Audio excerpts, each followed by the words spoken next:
Nobody wants us, Mama. Nobody. The words hit harder than the blistering sun above.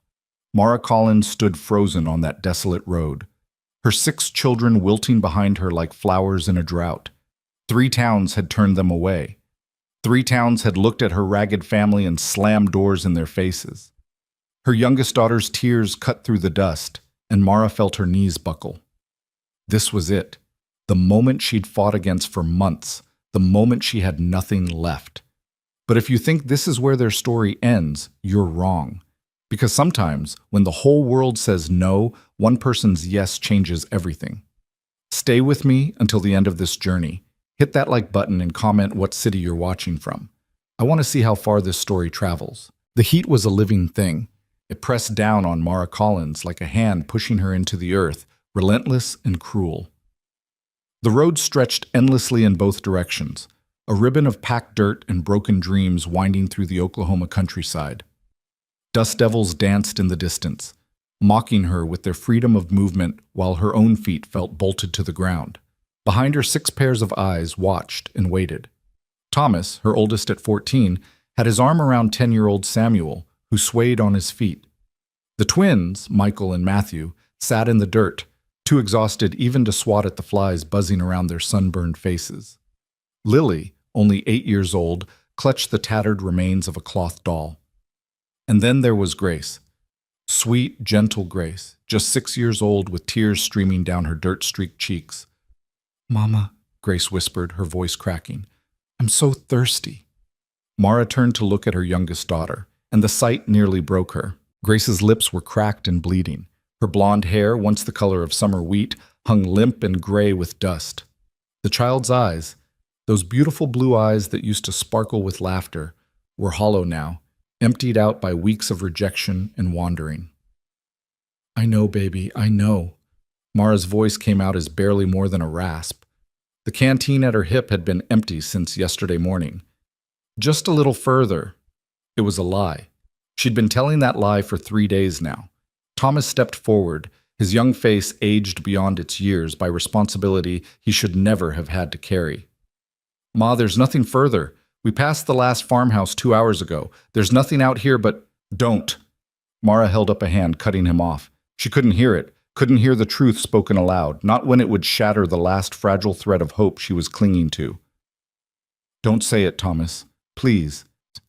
Her son's jaw tightened, and she saw her late husband in that expression, the same stubborn set of the chin, the same storm brewing in dark eyes. But Thomas wasn't his father. He was just a boy being forced to become a man too soon, and the weight of that knowledge settled over Mara like another layer of the oppressive heat. She turned back to the road ahead. Somewhere out there, beyond the shimmering waves of heat distortion, there had to be someone who would take them in. Someone who would look at her 6 children and see value instead of burden. Someone who wouldn't ask questions about her dead husband or the brother-in-law who'd driven them from their home with threats and violence. Someone. Anyone. "We'll rest when we find shade," she announced, forcing steel into her voice that she didn't feel. "Come on now. On your feet." The children obeyed because that's what children did. They trusted their mother, even when their mother was leading them into a wasteland with nothing but empty promises and an emptier canteen. Michael and Matthew struggled upright, leaning on each other. Samuel took Grace's hand. Lily clutched her doll tighter. And Thomas? Thomas picked up the bundle that held everything they owned in the world and hoisted it onto his thin shoulders without complaint. They walked, one foot in front of the other. One step, then another, then another. The sun climbed higher, impossibly hot for mid-June, and Mara felt her consciousness beginning to blur at the edges. How long had it been since she'd eaten? 2 days? 3? The children had gotten the last of the bread that morning. Stale and hard, but food nonetheless. She'd told them she wasn't hungry, had watched them divide those meager portions with the careful mathematics of survival. The truth was, she was starving. Her stomach had stopped growling hours ago, moved past hunger into a hollow ache that radiated through her entire body. Her head felt light, disconnected from her neck. The world tilted slightly to the left, and she had to concentrate to keep walking in a straight line. "Mama, look!" Lily's voice cut through the haze. Mara blinked, trying to focus on where her daughter was pointing. There, about a quarter-mile ahead, was a cluster of buildings. Not a town, nothing so grand as that. Just a few structures huddled together like they were trying to protect each other from the vast emptiness surrounding them. A general store, maybe. A way station. Something. Hope flared in Mara's chest, bright and painful. "Come on," she urged, reaching back to take Grace's free hand. "Just a little bit further, for real this time." They stumbled forward with renewed purpose, the children sensing their mother's sudden energy. The buildings grew clearer as they approached. A general store, yes, and what looked like a boarding house next to it. There were horses tied to a rail out front. People. Civilization. Help. Mara's heart was pounding as they climbed the 3 wooden steps to the store's porch. Through the window, she could see shelves stocked with goods, barrels of flour and sugar, hanging strings of dried peppers. Her mouth watered involuntarily. When was the last time she'd seen such abundance? She pushed open the door, and a small bell chimed overhead. The conversation inside stopped immediately. 3 men stood at the counter, ranchers by the look of them, with sun-weathered faces and dusty boots. Behind the counter, a thick-set woman with iron-gray hair looked up from her ledger, her expression shifting from curiosity to wariness in the space of a heartbeat. Mara felt that look like a slap. She'd seen it before, in the last 3 towns. It was the look that said, trouble. It was the look that said, we don't want your kind here. But she'd come too far to turn back now. "Please," she said, hating the desperation in her voice, but unable to hide it. "My children need water. We've been walking for days and we're stores for paying customers." The woman's voice was flat, final. She didn't even look at the children clustered behind Mara in the doorway. "I can pay." Mara fumbled for the small pouch at her waist, her fingers clumsy with dehydration and exhaustion. She pulled out 3 coins, nearly the last of her money, and placed them on the counter with a hand that shook. "Please, just some water and maybe bread if you have any to spare." One of the ranchers snorted. 6 kids, he muttered to his companion. "No husband in sight. You know what that means." The implication hung in the air, ugly and accusatory. Mara felt her face burn, but she kept her eyes on the store owner, refusing to give the man the satisfaction of her reaction. "The water," she repeated. "Please." The woman looked at the coins, then at Mara, then past her to where the children waited. For a moment, one brief, shining moment, Mara thought she saw something soften in that hard face. Then the woman's mouth thinned into a line, and she pushed the coins back across the counter. "Can't help you. We got our own to worry about. Town's full up as it is. Don't need more mouths we can't feed." She crossed her arms over her ample chest. "Best you move along. We're not asking to stay in town, just water, just—" "I said move along." The woman's voice rose, sharp enough to make little Grace flinch. "We got standards here. We don't want—" Her eyes raked over Mara's worn dress, her dusty children, the desperation practically radiating from them. "We don't want your kind bringing trouble." Thomas's hand found Mara's elbow. "Ma," he said quietly, "let's go." But Mara couldn't move. She couldn't accept this. Not again. Not when Grace was crying and Samuel was swaying and the twins looked ready to collapse. Not when they'd walked so far on nothing but hope and her promises that everything would be all right. "My husband is dead." The words came out cold and clear, cutting through the hostile silence. "He died 6 months ago in a logging accident. His brother tried to take our farm, She stopped, unwilling to speak of Victor's violence in front of her children. "We've been walking for 3 weeks. 3 weeks. We just need water, that's all. Just water." One of the ranchers shifted uncomfortably. The youngest of the 3, he couldn't have been more than 25, and something in Mara's plea seemed to touch him. "Martha," he said to the store owner, "maybe we could—" "No." Martha's voice was iron. "Last time we took in strays, they stole half my inventory and disappeared in the night. I learned my lesson. You want charity? Try the church in Bartlesville. That's 40 miles east." She pointed towards the door. "Now I asked you polite. Don't make me get Sheriff Daniels." The threat was clear. Mara felt something inside her crack. Not break.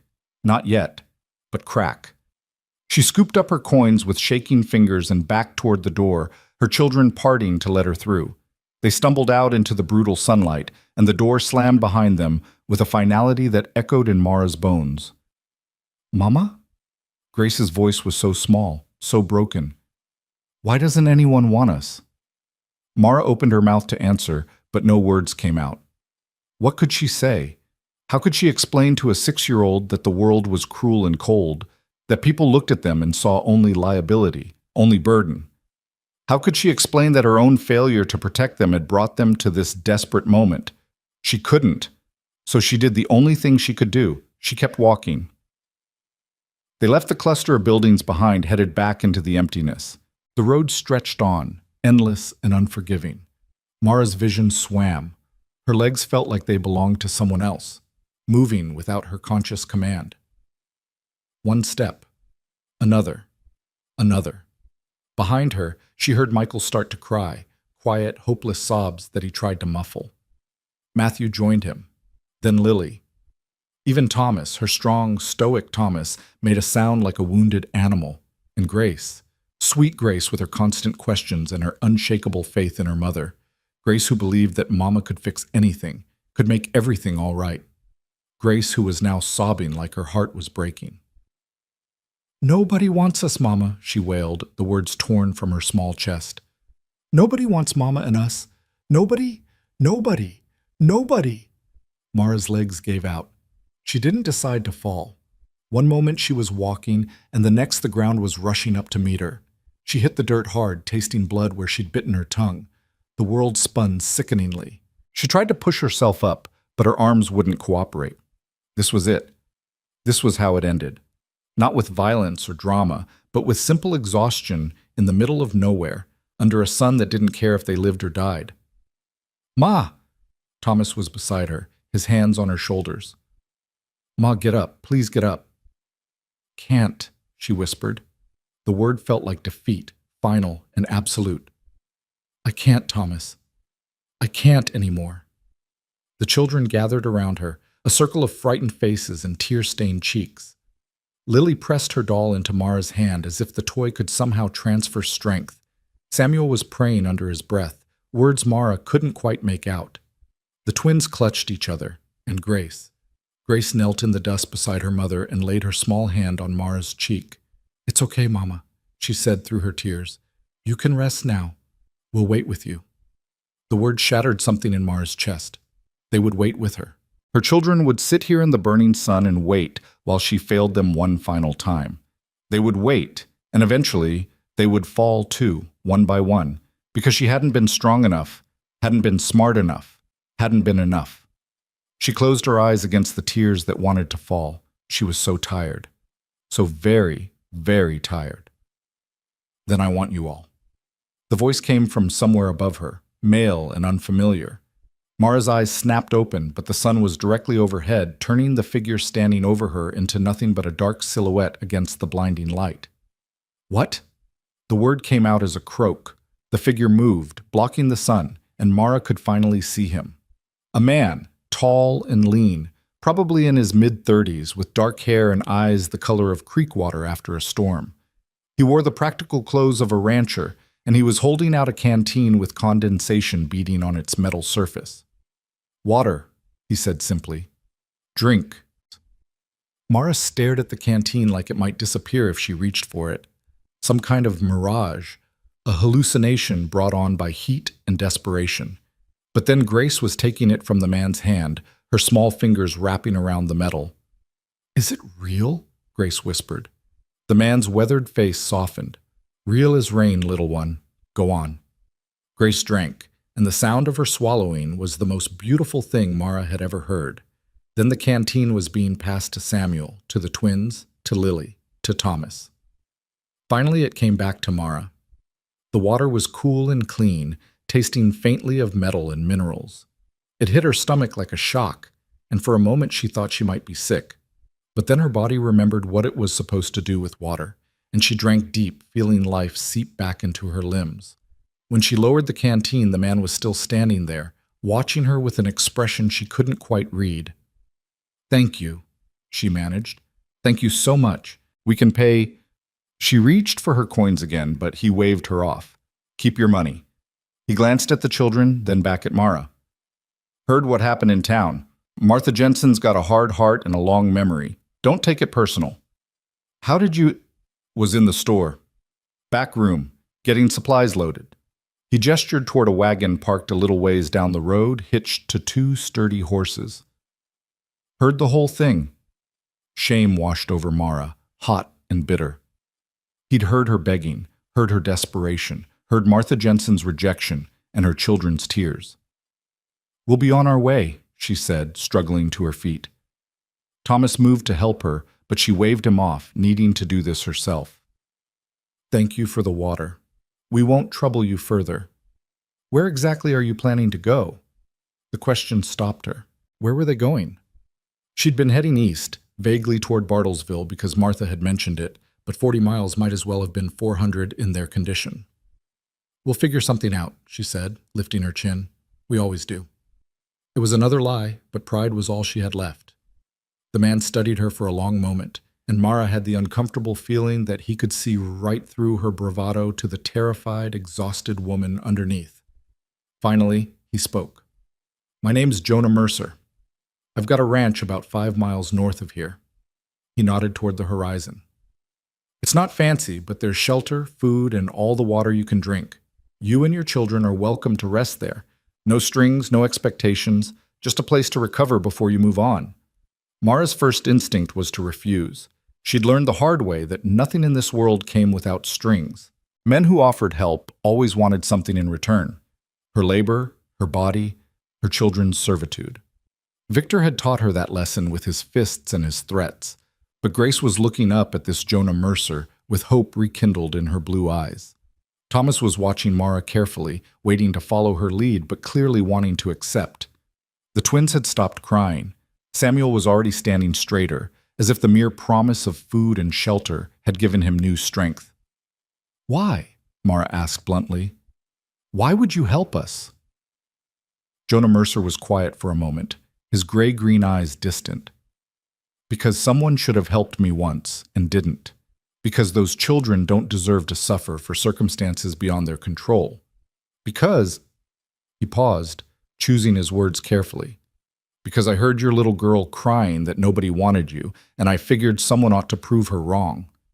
The simplicity of it hit Mara harder than any pretty speech could have. He wasn't promising to save them, wasn't making grand declarations. He was just offering what he had because it was the right thing to do. Still, she hesitated. Ma, Thomas said quietly, Grace can't walk much further. Neither can the twins. He was right. She could see it in their faces. They were at the end of their endurance. If she made them walk another 5 miles in this heat, someone might not make it. Pride was one thing. Her children's lives were another. One night, she heard herself say, we'll rest for one night, then be on our way. I don't want charity, Mr. Mercer. I work for my keep. Fair enough. He walked toward his wagon and began rearranging supplies in the back, making space. Though I should warn you, the ranch is pretty isolated. Don't get many visitors, and the nearest neighbors are the Johnsons, about 10 miles west. It's quiet out there. Quiet sounds perfect, Mara said, and meant it. They'd had enough of towns and people and judgment to last a lifetime. Jonah helped the children into the wagon bed, his movements gentle despite his size. He settled them on top of burlap sacks and grain bags, making sure each one was secure. Grace immediately curled up against Thomas, her eyes already drooping.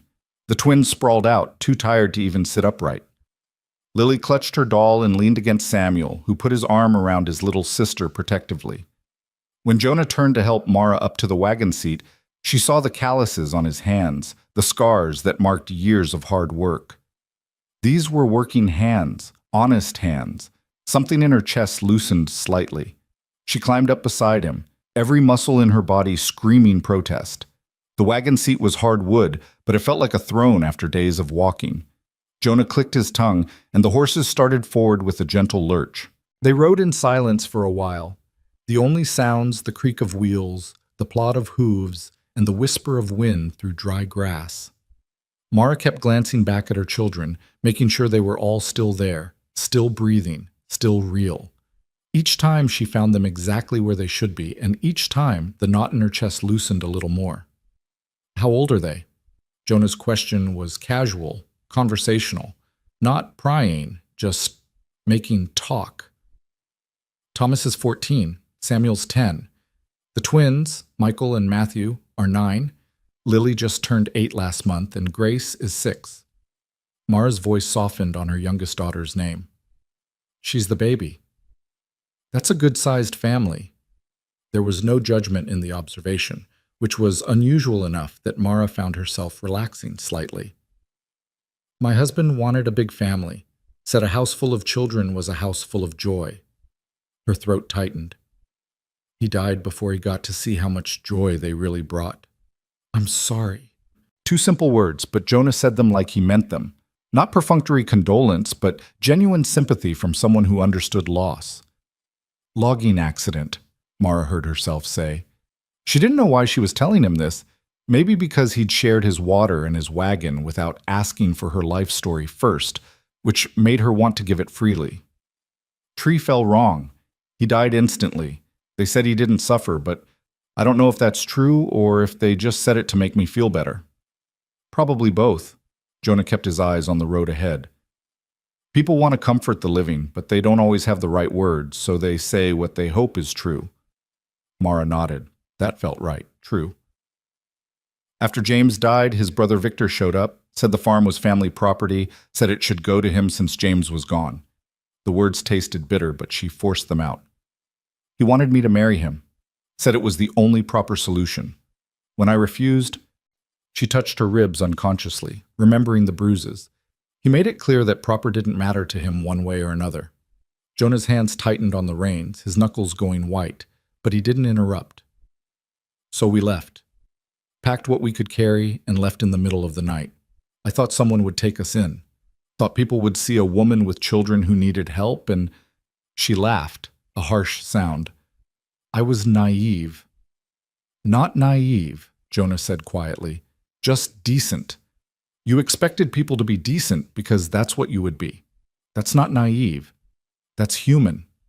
Mara blinked against the sudden sting in her eyes. When was the last time someone had spoken to her with such simple kindness? When was the last time someone had seen her as human rather than a problem to be solved or a burden to be avoided? What about you? She asked, needing to deflect before she started crying in earnest. You always ride around rescuing desperate women and their children? A ghost of a smile crossed Jonah's face. Not typically, no. This is pretty much a first. Then why us? He was quiet for a long time, long enough that Mara thought he might not answer. Then, had a family once, wife and a daughter. Fever took them both, winter of '84. House has been empty ever since. He paused. Heard your little girl crying, and I just couldn't leave you there. Couldn't let her think nobody wanted her when there was someone who could help. Mara's throat closed up completely. She understood now, the sadness in his eyes, the careful way he'd handled the children, the isolated ranch. Jonah Mercer was a man who'd lost everything and survived it, carrying his ghosts with quiet dignity. I'm sorry, she whispered. Me too. He cleared his throat. But that's old pain. Doesn't do to dwell on it. We're here. Mara looked up and felt her breath catch. The ranch spread out before them like something from a dream, or maybe just so different from the dusty roads and hostile towns that it seemed dreamlike by comparison. A sturdy 2-story house painted white, with a wide porch wrapping around the front. A large barn, its red paint faded but solid. Corrals and fences in good repair. A windmill turning lazily in the breeze, pumping water into a trough where cattle gathered. It wasn't grand, it wasn't fancy, but it was clean and whole and cared for, and after weeks of rejection and wandering, it looked like paradise. It's beautiful, Mara breathed. It's home, Jonah said simply. He pulled the wagon up to the house and set the brake. Come on, let's get these children inside and fed. We can figure out the rest later. He hopped down and started helping the children from the wagon bed. Thomas climbed down on his own, then turned to help his siblings. Samuel took Lily's hand. The twins stumbled a bit, but made it to solid ground. And Grace reached up for Jonah without hesitation, trusting him completely in the way that only children can. Jonah lifted her down gently, his big hand spanning her tiny waist. There you go, little one. Thank you, Mr. Mercer, Grace said solemnly. You're nice. Something shifted in Jonah's expression, pain and pleasure mixed together. You're welcome, Grace. Mara climbed down last, her legs shaky. Jonah offered his hand to steady her, and she took it, feeling the warmth and strength in his grip. For just a moment their eyes met, and Mara saw understanding there. He knew what it cost her to accept help, knew what it meant to be this desperate, this vulnerable. Come on, he said gently. Let's get you all inside. The house was cool and dim after the brightness outside. Mara's eyes adjusted slowly, taking in the simple but comfortable furnishings. A large kitchen with a wood stove, a sitting room with sturdy chairs and a worn sofa. Everything clean, everything orderly, everything speaking of a man who'd maintained his home, even when he lived in it alone. Bathroom's upstairs, first door on the left, Jonah said. There's a pump inside, indoor plumbing, luxury of luxuries. Water won't be hot, but it's clean. You all can wash up while I get food started. The children looked at Mara for permission. She nodded, and they scattered like birds, their exhaustion momentarily forgotten in the excitement of a real house with real amenities. Their footsteps thundered on the stairs, and Mara heard Grace's delighted squeal when she discovered the bathroom. They're good kids, Jonah observed, moving toward the kitchen. They are. Mara followed him, unsure what to do with herself. Mr. Mercer, I meant what I said. I work for my keep. If you'll just tell me what needs doing. Right now, what needs doing is sitting down before you fall down. He pulled out a chair at the kitchen table. Please.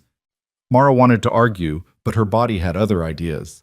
She sank into the chair gratefully, and suddenly everything hit her at once. The relief of being indoors, the safety of walls and a roof, the simple fact that her children were laughing somewhere above her instead of crying on a dusty road.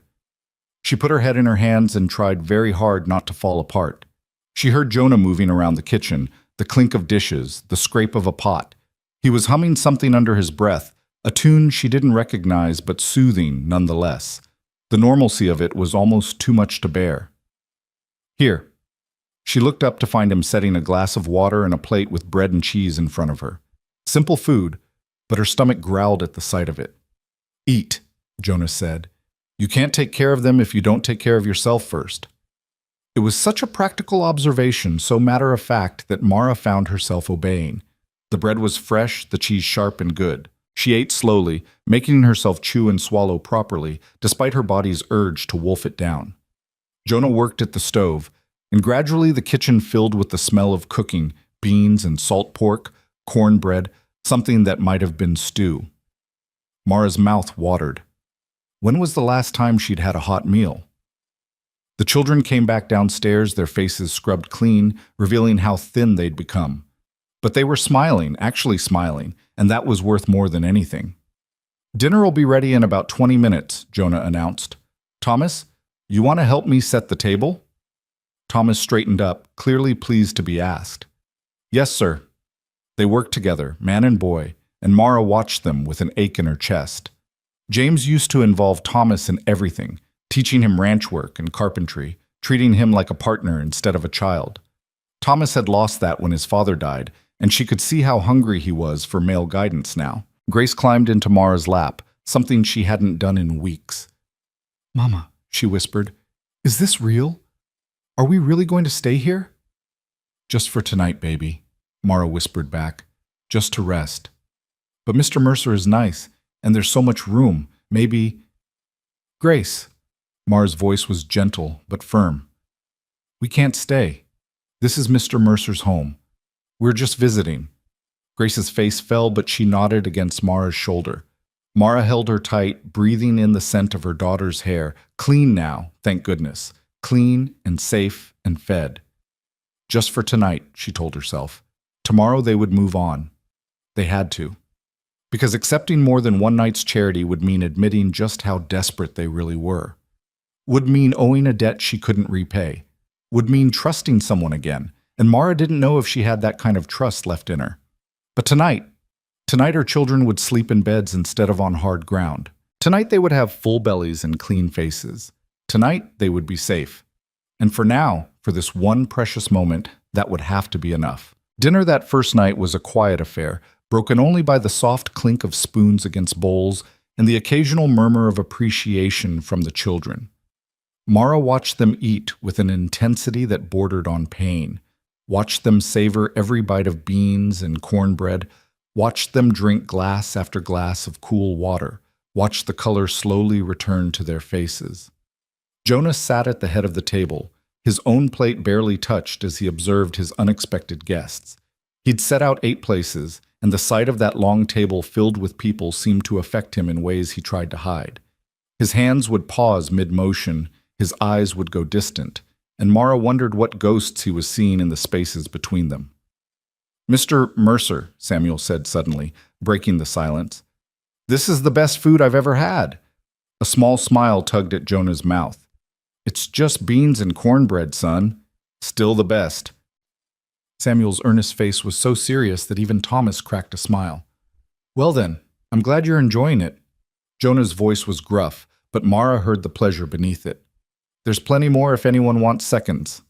The twins immediately held up their bowls, and Jonah rose to ladle more stew into them. Grace watched this exchange with wide eyes, as if witnessing a miracle. Maybe to her it was. A man who offered more instead of less, who gave freely without counting the cost.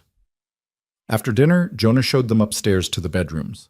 There were 4 of them, all simply furnished but clean.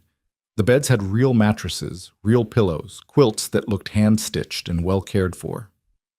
"Boys can take this room here," Jonah said, opening the door to a space with 2 double beds. "Girls can have the one across the hall. Mrs. Collins, you can take the room at the end." He paused. "The other room, I keep closed. It's just not available." Mara understood without him having to explain further. That was where his wife and daughter had slept, where their things probably still remained, untouched and waiting for people who would never return. She nodded, respecting his boundary without question. "This is more than generous, Mr. Mercer. Thank you." "Just Jonah," he said, "and you're welcome. I'll be downstairs if anyone needs anything. Breakfast is at sunrise." He disappeared down the stairs, and Mara heard the back door open and close.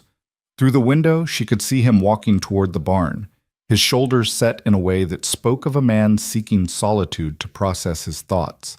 The children scattered to their assigned rooms, and for the first time in weeks, Mara heard them laugh, really laugh, not the brittle forced cheer they'd been using to keep her spirits up. She stood in the hallway listening to that sound, letting it wash over her like rain after a drought. "Mama, come see," Grace called from the girls' room. "There's a real mirror and everything." Mara joined her daughters, finding Grace and Lily already bouncing on one of the beds, testing its springs with the delight of children who'd been sleeping on hard ground for too long. The room was painted a soft yellow, faded now, but still cheerful. There were curtains on the windows, actual curtains, not just burlap sacks. A dresser with a water basin, a small rocking chair in the corner. "Can we really sleep here tonight, Mama?" Lily asked, clutching her tattered doll. "Yes, baby. Tonight we can sleep here." "What about tomorrow?" The question hung in the air, heavy with implications. What about tomorrow, and the day after, and all the days stretching beyond that? What about the future that Mara couldn't see, couldn't plan for, couldn't promise? "Tomorrow we'll see," she said, which was not an answer but all she had to give. She got the girls settled in their night clothes, the same worn dresses they'd been traveling in, but at least clean now from their washing. She checked on the boys, finding them already sprawled across the 2 beds in various states of exhaustion. Thomas was still awake, staring at the ceiling. "You okay?" she asked quietly from the doorway. "Just thinking." He turned his head to look at her. "Ma, what if we stayed?" "Thomas, I know. We're moving on tomorrow. But what if we didn't? What if we asked Mr. Mercer, Jonah, if we could work for him? I'm strong. I can do ranch work. Samuel can help too, and the twins—" "We're not staying." Mara's voice was firmer than she felt. "We can't impose on this man's kindness any more than we already are. It's not imposing if we work for our keep. You said yourself you don't take charity. And I meant it. But this—" She gestured at the room, the house, the impossible generosity of it all. "This is too much, Thomas. We'd never be able to repay it." Her son's jaw set in that stubborn way she was coming to know too well. Maybe he doesn't want to be repaid. Maybe he just wants help around the ranch. Did you think of that? Go to sleep, Thomas. Sleep. She softened her tone. We'll talk in the morning, but the answer's still going to be no. We leave tomorrow. That's final. She closed the door on his disappointed face and walked to her own room, every step feeling like she was wading through deep water. The room Jonah had given her was simple and spare. A bed, a dresser, a window looking out over the dark expanse of the ranch. She could see the barn from here, a lamp burning inside where Jonah was probably doing evening chores. Mara sat on the edge of the bed and finally let herself break down. The sobs came from somewhere deep inside, wrenched from a place she'd been keeping locked down tight for weeks. She pressed her face into her hands, trying to muffle the sound so the children wouldn't hear. All the fear and exhaustion and desperation she'd been holding back came pouring out in great heaving gasps. They'd been so close to dying out there on that road. So close. Another day without water, another night in the open, and one of the children might not have made it. The knowledge of how narrow their escape had been hit her now with devastating force. And this stranger, this quiet, grief-worn man, had saved them without hesitation, without demands, without judgment, had looked at her ragged family and seen people worth helping, had given them shelter and food and safety when the whole world had turned them away. How was she supposed to repay that? How was she supposed to walk away from it tomorrow and go back to the uncertainty of the road? But how could she stay? What right did she have to insert her broken family into this man's carefully ordered life? He'd lost his own family. He didn't need the chaos and noise and constant need that came with 6 children. He'd offered one night of kindness, not a lifetime commitment. She had to leave. It was the only honorable choice. So why did it feel like the worst decision she'd ever made? Mara cried until she had no tears left, then washed her face in the basin and changed into the one spare dress she'd managed to pack. It was as worn as the one she'd been wearing, but at least it was clean. She lay down on the bed, the first real bed she'd slept in since leaving the farm, and stared at the ceiling. Sleep came eventually, dragging her down into dreams of dusty roads and slammed doors, and Grace's voice crying, "Nobody wants us," over and over again. She woke to sunlight streaming through the window and the smell of coffee drifting up from downstairs. For a moment, she didn't remember where she was. Then it all came back. The ranch, Jonah's kindness, her decision to leave today. She dressed quickly and went downstairs, following the scent of breakfast. In the kitchen, she found Jonah at the stove and Thomas already seated at the table. The two of them engaged in quiet conversation. "Fence posts need replacing in the north pasture," Jonah was saying. "Been meaning to get to it, but it's a 2-man job and I've been putting it off." "I could help," Thomas said immediately. "I've done fence work before. My pa taught me." Jonah glanced up and saw Mara in the doorway. Something flickered across his face. Guilt, maybe, at being caught making plans with her son. "Morning, Mrs. Collins. Coffee's hot." "Thank you." She moved to the pot and poured herself a cup, the warmth of it seeping into her hands. "Thomas, can I speak with you outside?" Her son's face fell. He knew what was coming. "Ma, outside, now." They stepped onto the back porch, and Mara closed the door behind them. The morning air was already warm, promising another scorcher of a day. In the distance, cattle were lowing, and she could hear the windmill's steady creak. "I know what you're thinking," Thomas said before she could speak. "But Ma, he needs help. The ranch is too much for one man, you can see that. And we need a place to stay. It makes sense. We're leaving this morning." Mara kept her voice low but firm. "I appreciate Mr. Mercer's hospitality, but we've imposed enough." "Imposed? Ma, he offered. He wants us here." "He offered us one night. One night, Thomas, not a permanent arrangement." "Then let's ask him for a permanent arrangement. What's the worst that can happen? He says no, and we leave anyway. At least we'd know we tried." Mara shook her head. "I won't beg, Thomas. I won't put this man in the position of having to reject us to our faces. He's been too kind for that." "So instead you're just going to run away?"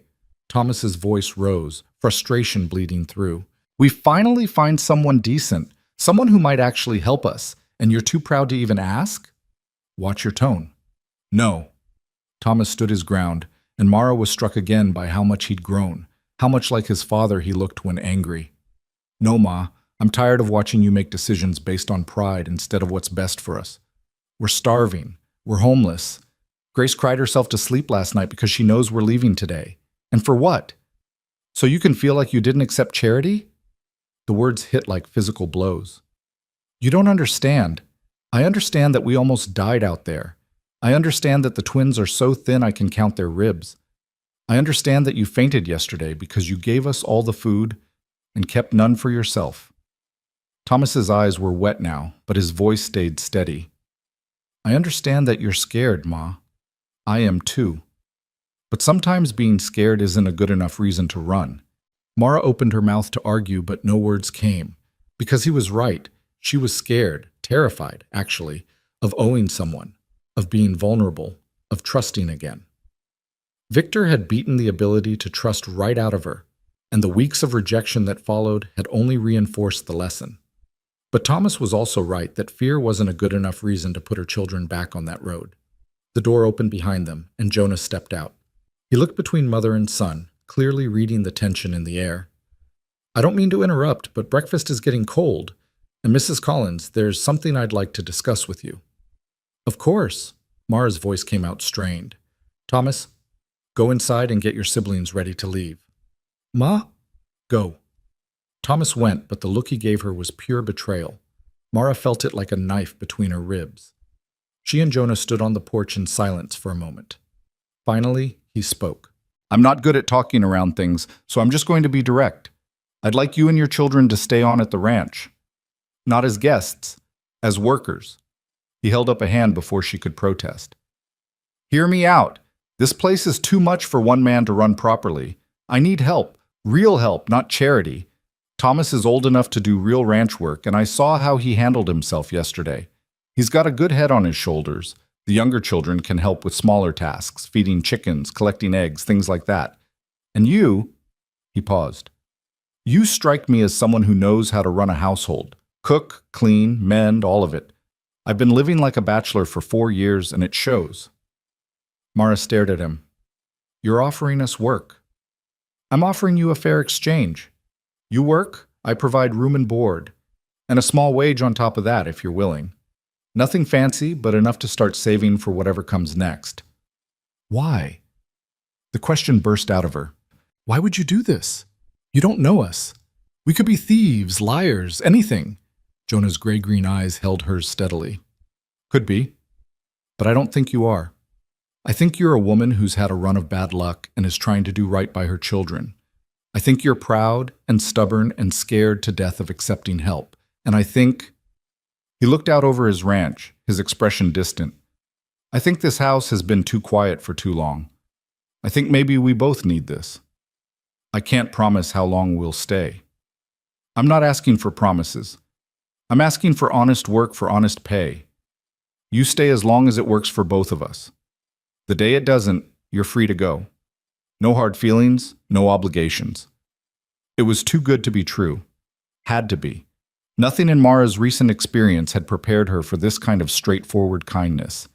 There had to be a catch, a hidden price, something. But looking at Jonah Mercer's weathered face, she couldn't see deception. Just a lonely man offering work to people who desperately needed it. 1 month, she heard herself say.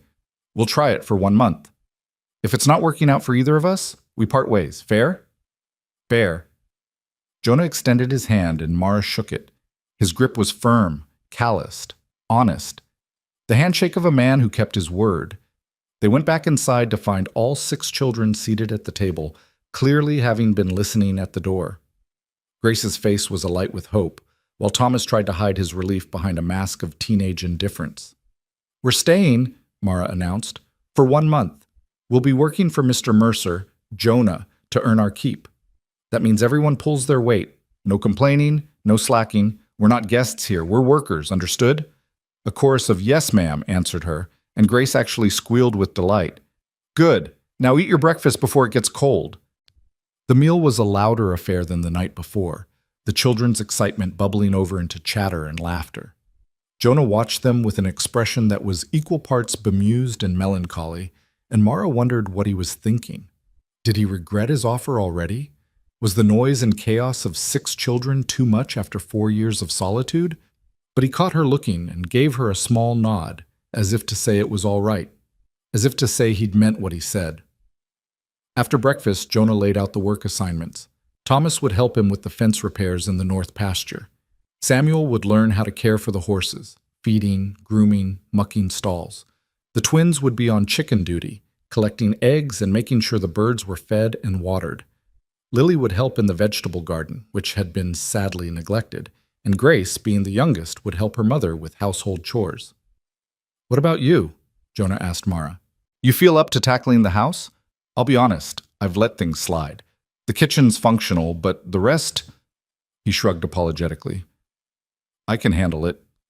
Mara looked around the kitchen, already cataloging what needed doing. The stove needed a deep clean, the floors needed scrubbing, the windows were covered in dust. It was months' worth of neglect, maybe years. But it was honest work, and she'd never been afraid of that. They dispersed to their various tasks, and Mara found herself alone in the house with Grace. Her youngest daughter looked up at her with those impossibly blue eyes. "Mama, are we really staying for a whole month?" "We really are, baby." "And Mr. Jonah won't make us leave?" "Not unless we stop working hard." Grace nodded solemnly, then threw her arms around Mara's waist. "I'm going to work so hard, Mama. The hardest ever. I won't let him send us away." Mara held her daughter close, fighting back tears. "I know you will, sweetheart. Now how about you start by helping me strip these beds? We'll wash all the linens and put on fresh ones." They worked through the morning, and Mara found a strange peace in the simple, repetitive tasks. Washing dishes, sweeping floors, shaking out rugs, these were things she knew how to do, things she was good at. There was no uncertainty here, no fear of rejection, just clean work that showed immediate results. Grace proved to be a cheerful helper, chattering constantly as they worked.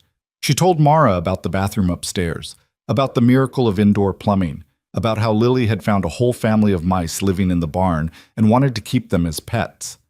Around midday, Mara made sandwiches and lemonade, carrying them out to where Jonah and Thomas were working on the fence.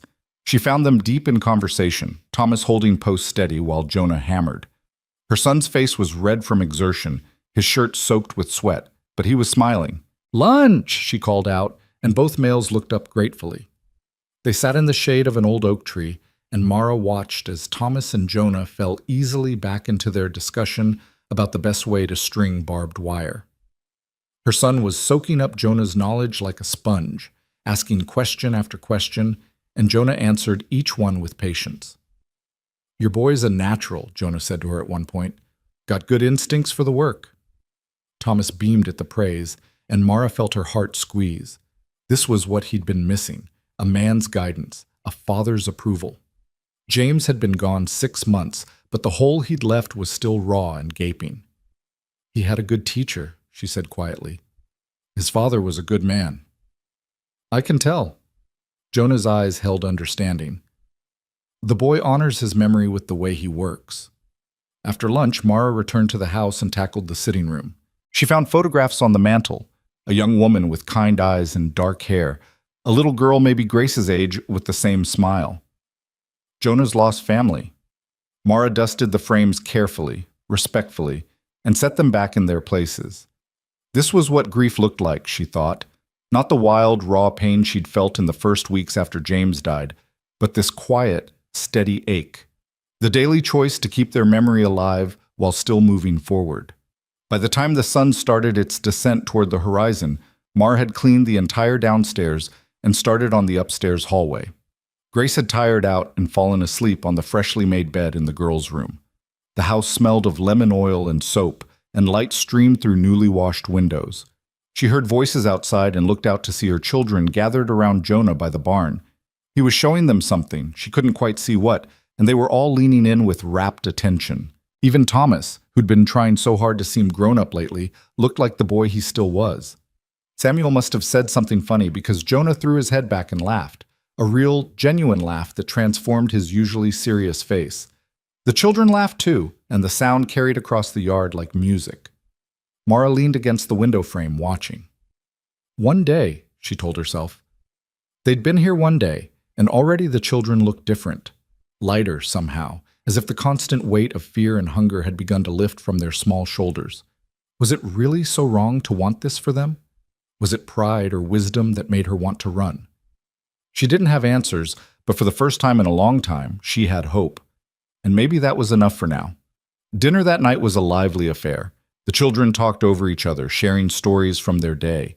Michael and Matthew had found 17 eggs. 17! Samuel had learned how to curry a horse properly, and the mare he'd worked with had nuzzled his shoulder in approval. Lily reported that the garden had tomatoes as big as my fist that would be ready to pick soon, and Grace announced that she and Mama had washed every window in the house, and you could see right through them now, clear as anything. Jonah listened to all of this with what Mara was beginning to recognize as his version of pleasure. A small smile, quiet attention, the occasional encouraging question. He wasn't a man of many words, but he was present in a way that mattered. After dinner, as Mara was washing dishes and the children were settling in the sitting room, Jonah appeared at her elbow. "You did good work today," he said. "House looks better than it has in years." "Thank you. The children did well too." "They did." He picked up a dish towel and started drying plates without being asked. Thomas especially. Boy's got real potential as a rancher, if that's the path he wants. Mara scrubbed at a stubborn bit of food, using the motion to cover her emotional response. He loved working with his father, loved learning about the land and animals. I think he's been grieving that loss as much as losing James himself. Well, he's welcome to learn here. All of them are. I meant what I said. This arrangement works for both of us. They worked in companionable silence for a while. Then Jonah spoke again, his voice careful.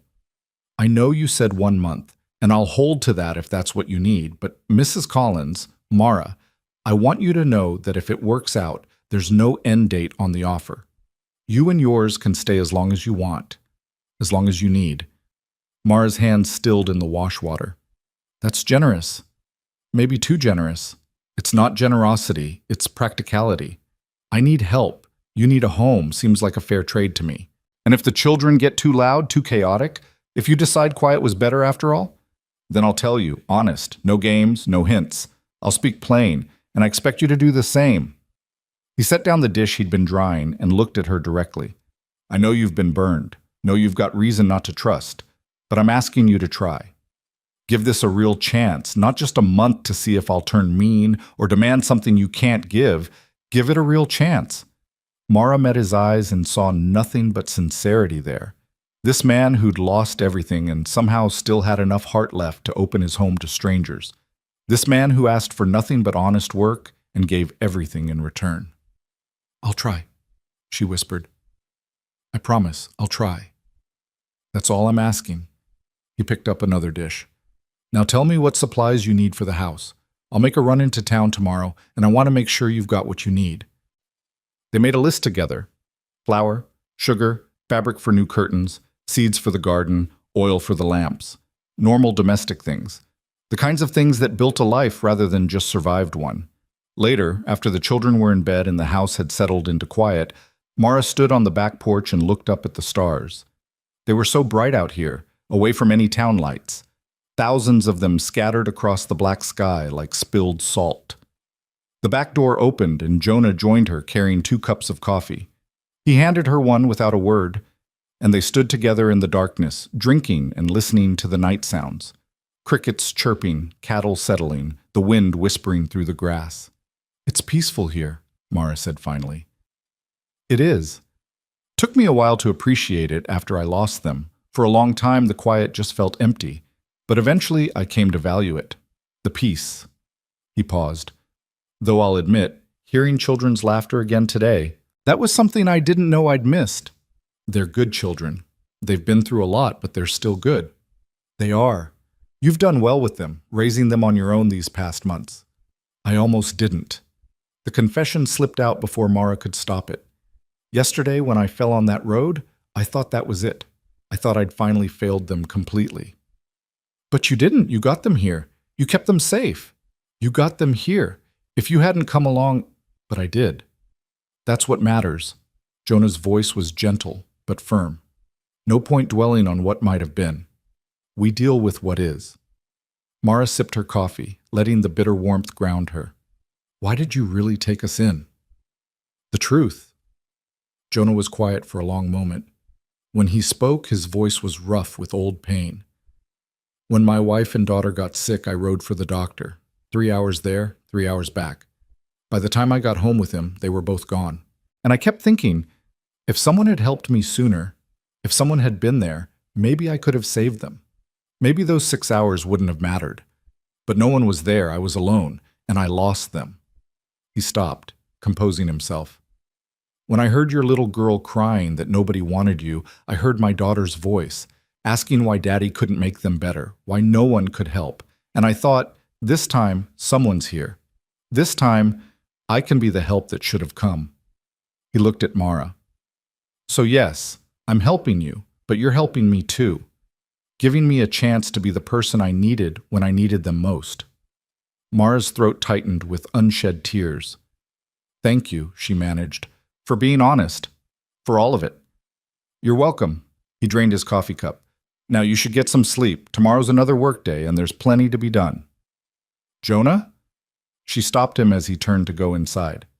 This month we agreed to? Let's make it 2. I think we both need to know this is real before we make any permanent decisions. A slow smile crossed his face. 2 months it is. Good night, Mara. Good night. She stayed on the porch a while longer, watching the stars and thinking about second chances, about how sometimes the worst moments led to the best ones, about how grace could arrive in the most unexpected packages, like a quiet rancher on a dusty road, offering water to strangers. The future was still uncertain. Victor was still out there somewhere, and winter would come eventually, bringing its own challenges. There were 1,000 things that could still go wrong, but tonight, her children slept safely in real beds. Tonight, they had full stomachs and clean clothes and hope for tomorrow. And tonight, for the first time since James died, Mara let herself believe that maybe, just maybe, they were going to be all right. The weeks that followed settled into a rhythm that felt almost normal, almost like the life Mara had once known before everything fell apart. She woke each morning to the sound of the rooster crowing and the smell of coffee brewing. Jonah always rose before dawn, starting the day with quiet efficiency. By the time she made it downstairs, he'd have the stove going and the coffee hot, and they'd share those first peaceful moments before the children woke and the day's chaos began. Thomas had taken to ranch work like he'd been born to it. Each evening at dinner, he'd talk about what he'd learned, how to recognize when a cow was about to calve, the best way to repair a broken wagon wheel, where the sweetest grass grew in the south pasture. His hands developed new calluses, his shoulders broadened from the physical labor, and the lost look that had haunted his eyes since his father's death began to fade. Samuel discovered a gift with the horses. The animals responded to his gentle touch and quiet voice in ways that surprised even Jonah. The old mare that had been skittish and difficult followed Samuel around the corral like a loyal dog, and the new colt they were training to saddle would calm instantly when Samuel spoke to him. The twins had turned chicken duty into a competitive sport, racing each morning to see who could collect the most eggs. Michael currently held the record at 23 in one day, but Matthew was determined to beat it. Their rivalry kept them busy and mostly out of trouble, though Lily had complained that their running was scaring the hens. Lily herself had developed a real talent for gardening.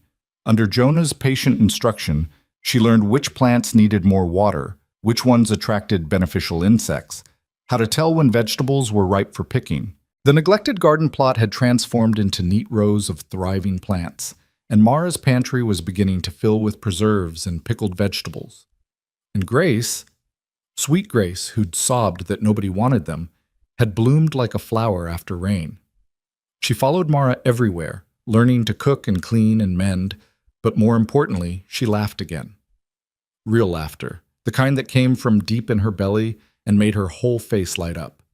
Mara herself had found unexpected satisfaction in running Jonah's household. The house had transformed under her care. Curtains she'd sewn hung in every window.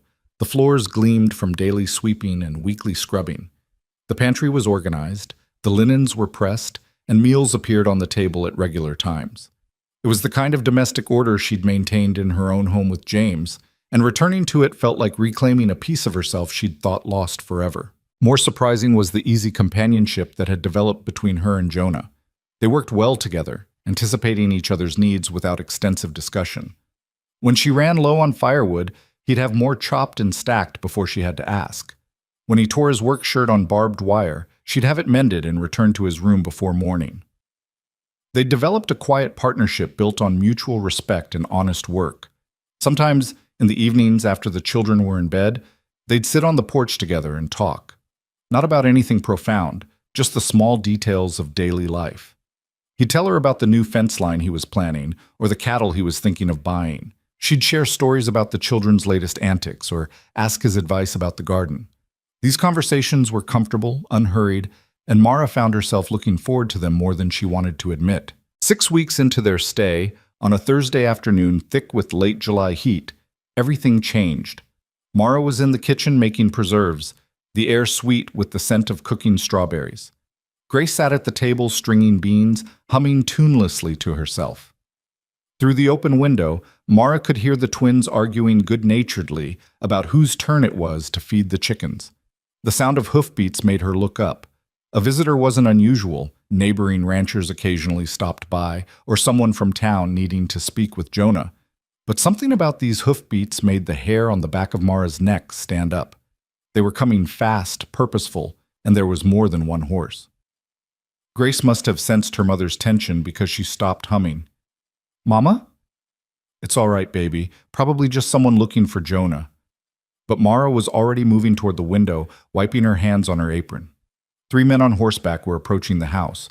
The one in front rode a black gelding that looked expensive, and he sat in the saddle with the confidence of someone who expected the world to bend to his will. Even at a distance, even after 6 months, Mara would have recognized that bearing anywhere. Victor Collins had found them.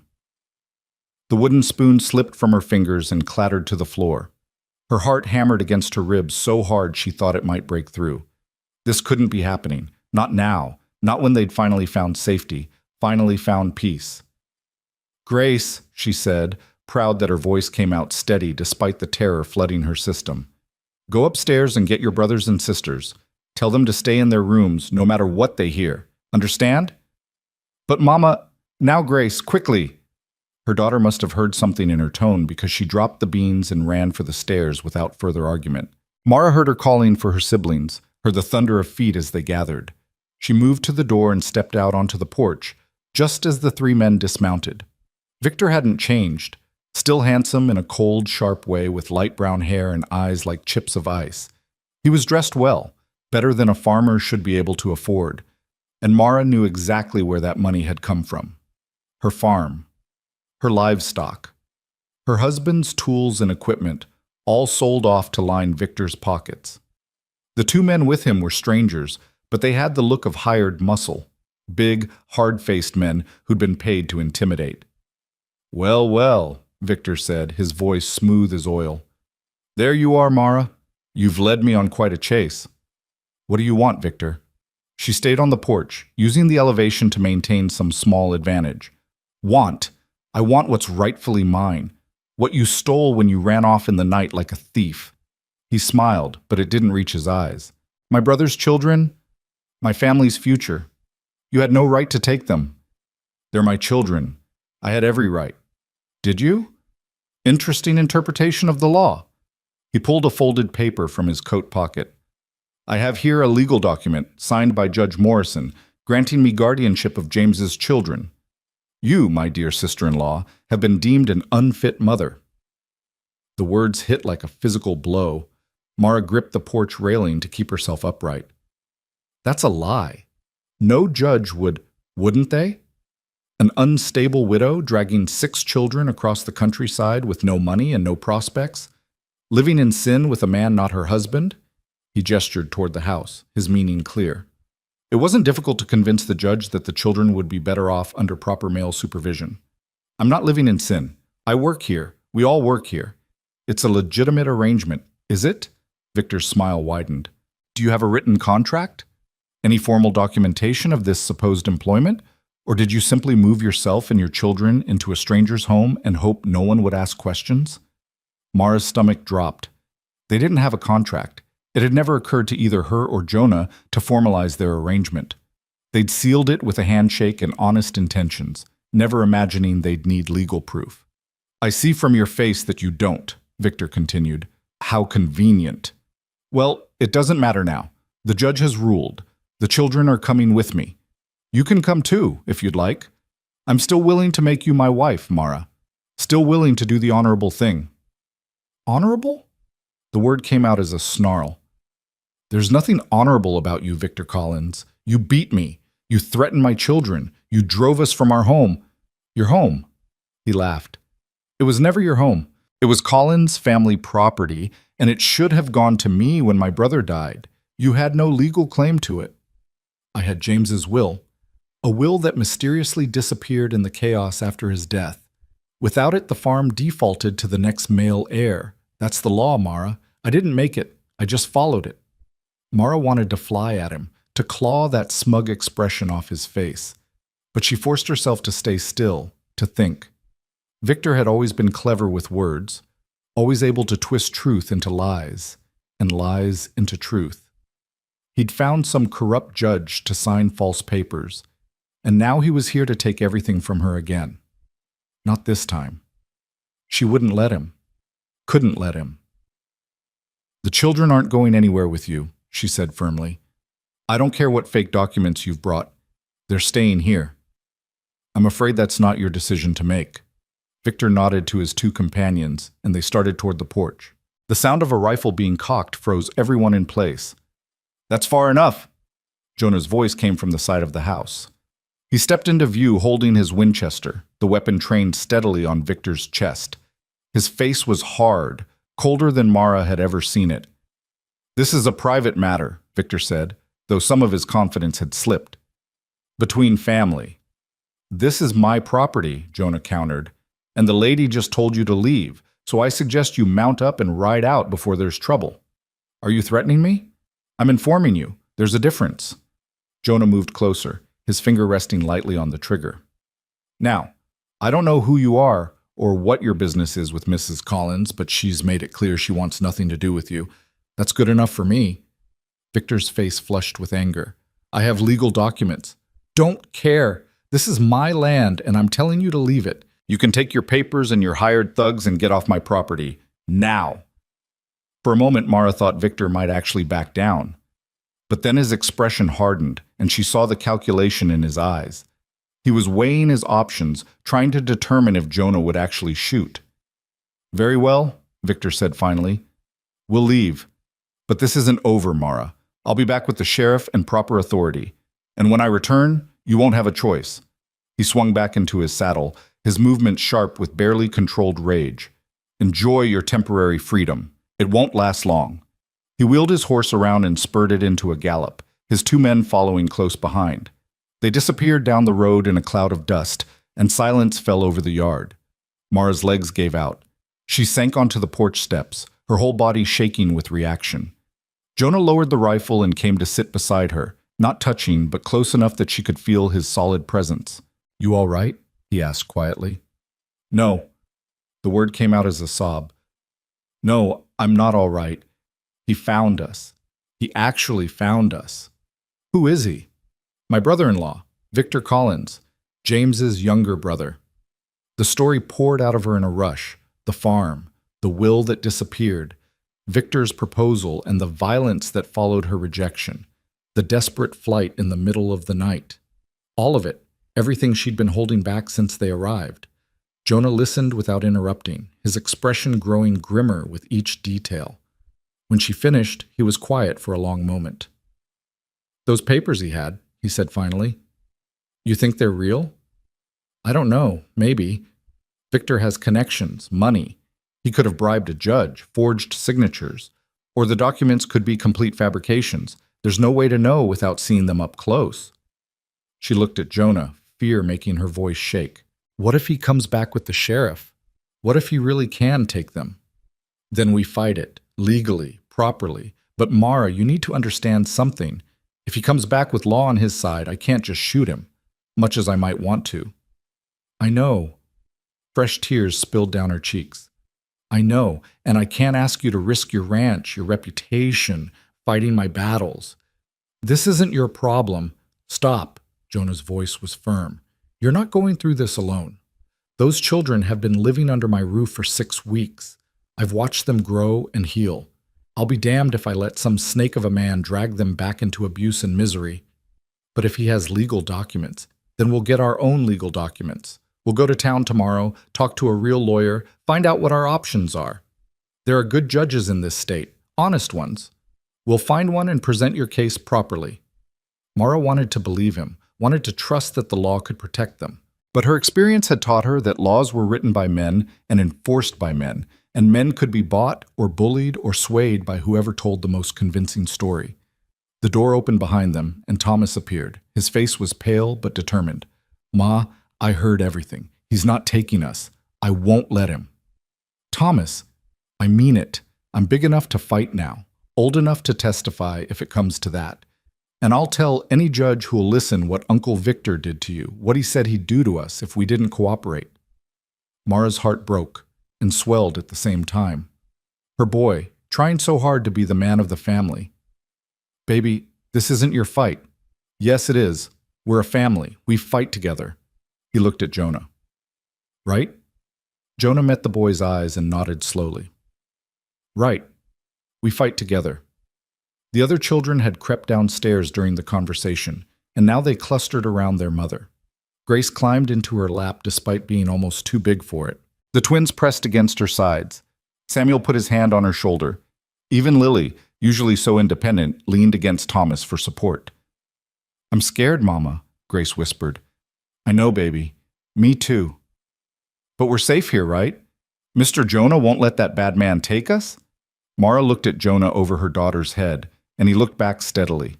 In his eyes, she saw determination and anger and something else, a protectiveness that took her breath away. "No one's taking you anywhere," he said firmly, speaking to Grace but including all the children in his gaze. "This is your home now, for as long as you want it to be, and I protect what's mine." The words settled over them like a blanket, warm and reassuring. The children relaxed fractionally, trusting in the promise of this man who'd become so important to them in such a short time. But Mara knew better. She'd trusted before and been betrayed, had believed in safety only to have it ripped away. Victor was clever and ruthless, and he wouldn't give up easily. Not when there was money to be gained from controlling her children's inheritance, not when there was pride at stake in bending her to his will. That night, after the children were finally settled, though it took longer than usual, with Grace refusing to sleep alone and the twins insisting on pushing their beds together, Mara and Jonah sat at the kitchen table making plans. "We'll ride into town at first light," Jonah said. "There's a lawyer there, Mason Burke. He's honest, doesn't play games. If anyone can help us navigate this, it's him." "What if Victor gets to him first? What if he's already been there, spreading lies?" "Then Burke will tell us, and we'll find someone else." "Mara, you can't think like that. Can't assume everyone's corrupt." "Can I?" She laughed bitterly. "Everyone else has been. The townspeople who turned us away, the store owners who wouldn't sell us food, the neighbors who looked the other way when Victor beat me." "I didn't turn you away." Jonah's voice was quiet but intense. "I looked at you and your children, and I saw people who needed help. And I helped. Not everyone's rotten, Mara. There's still good in this world, still people who do the right thing." She wanted to believe him, desperately wanted to trust that somewhere out there was a lawyer who'd care about justice more than money, a judge who couldn't be bought, a system that would protect the vulnerable instead of victimizing them further. But want and belief were two different things. "I should leave," she said suddenly. "Take the children and go tonight, before Victor comes back. Head further west, maybe north into Kansas. We could disappear and live how?" Jonah leaned forward. "Running from town to town, always looking over your shoulder? That's no life for those children. No life for you. It's better than having them dragged back to Victor." "Is it? Really?" His gray-green eyes held hers. "Or is it just trading one kind of fear for another? Mara, you can run for the rest of your life, or you can stand and fight. Make your choice." The challenge in his words stung. "Easy for you to say. You're not the one who'll lose everything if this goes wrong." "You think I have nothing to lose?" Jonah's voice rose slightly, an edge of anger creeping in. You think I haven't come to care about those children upstairs? That watching Thomas learn to be a man, seeing Samuel's gift with horses, listening to Grace's laughter, you think none of that matters to me? Mara stared at him, shocked by the raw emotion in his voice. I told you my house was too quiet, he continued, his words coming faster now. I told you it needed voices and life. Well, you brought that. You and your children brought my home back to life, so don't tell me I have nothing to lose. Don't tell me this isn't my fight too. Jonah, we stand together or we fall separately. That's the truth of it. So make your choice, Mara Collins. Run or stay and fight. But know that if you stay, you're not alone. The silence stretched between them, heavy with unspoken things. Mara thought about Grace sleeping upstairs, finally secure enough to close her eyes without fear. About Thomas, who'd found a mentor and purpose again. About all her children, who'd bloomed in this place like flowers in good soil. Could she really uproot them again? Drag them back into the uncertainty of the road when they'd finally found something resembling home? If we stay and fight, she said slowly, we do it legal and proper, no violence, no matter what Victor does or says. I won't have blood on my conscience, and I won't put you at risk of losing your ranch. Agreed? And if the law sides with him, if a judge rules that he has guardianship, we accept it and find another way. We don't make ourselves criminals. Jonah's jaw tightened, but he nodded. Agreed, though I reserve the right to appeal to every judge in Oklahoma Territory if necessary. A ghost of a smile crossed Mara's face. Fair enough. They shook hands across the table, sealing their pact. But when Jonah would have released her hand, Mara held on, needing the contact, the reassurance of his solid presence. Thank you, she whispered, for everything, for taking us in, for protecting us, for caring. I don't know how I'll ever repay you. You already have. Jonah's thumb brushed across her knuckles, a gesture so gentle and unexpected that it made her breath catch. Every day, in 100 small ways. You've given me back my home, Mara. Given me purpose again. That's payment enough. They sat there in the lamplight, hands clasped, two wounded souls finding unexpected strength in each other. And for just a moment, Mara let herself imagine a future where this could last, where Victor's threats came to nothing, where she and her children could truly belong here, where the tentative connection between her and Jonah could grow into something more. But then reality crashed back in. Victor was out there, plotting and planning. Tomorrow they'd ride into town and try to build a legal defense from nothing. Tomorrow they'd face whatever new nightmare he'd concocted. Tomorrow would bring its own battles. Tonight, though, she had this: the warmth of Jonah's hand in hers, the quiet house settling around them, her children safe upstairs. Tonight, they had peace. She held on to it with everything she had, knowing how fragile it was, how easily it could shatter. But for now, for this moment, it was enough. Dawn came too quickly, painting the sky in shades of pink and gold that seemed almost mocking in their beauty. Mara had barely slept, lying awake in her room listening to every creak of the house, every rustle of wind, half expecting Victor to return in the night with a mob at his back. But the hours passed quietly, and when she finally gave up on sleep and went downstairs, she found Jonah already dressed and waiting, 2 horses saddled and ready in the yard. Coffee's hot, he said, nodding toward the pot on the stove. And I left instructions with Thomas. He's in charge while we're gone. Mara poured herself a cup, her hands unsteady enough that the liquid sloshed slightly. You think it's wise leaving them here alone? What if Victor comes back? I asked the Johnsons to check in. Dan Johnson owes me a favor, and he's bringing his 2 oldest boys with him. They'll be here within the hour. Jonah pulled on his coat despite the already warming air. Victor won't try anything with witnesses around. He's too smart for that. It was cold comfort, but comfort nonetheless. Mara went upstairs to check on the children one last time before they left. She found them all awake, gathered in the boys' room like refugees huddled together for warmth. We'll be back before supper, she told them, trying to project a confidence she didn't feel. Thomas, you're in charge. Keep everyone close to the house. Don't go wandering off to the far pastures or the creek. Yes, ma'am. Thomas stood straighter, accepting the responsibility. We'll be fine, Ma. You just worry about getting things settled with that lawyer. Grace threw her arms around Mara's waist. You're coming back, right? You promise? The question broke Mara's heart. That her children had to ask, had to seek reassurance about something so basic, spoke volumes about what they'd been through. I promise, baby. Wild horses couldn't keep me away from you. The ride into town took nearly 2 hours. Mara and Jonah spoke little, both lost in their own thoughts.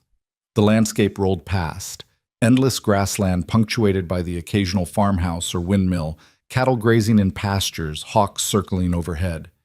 It should have been peaceful, but Mara's nerves were wound so tight she felt like a violin string ready to snap.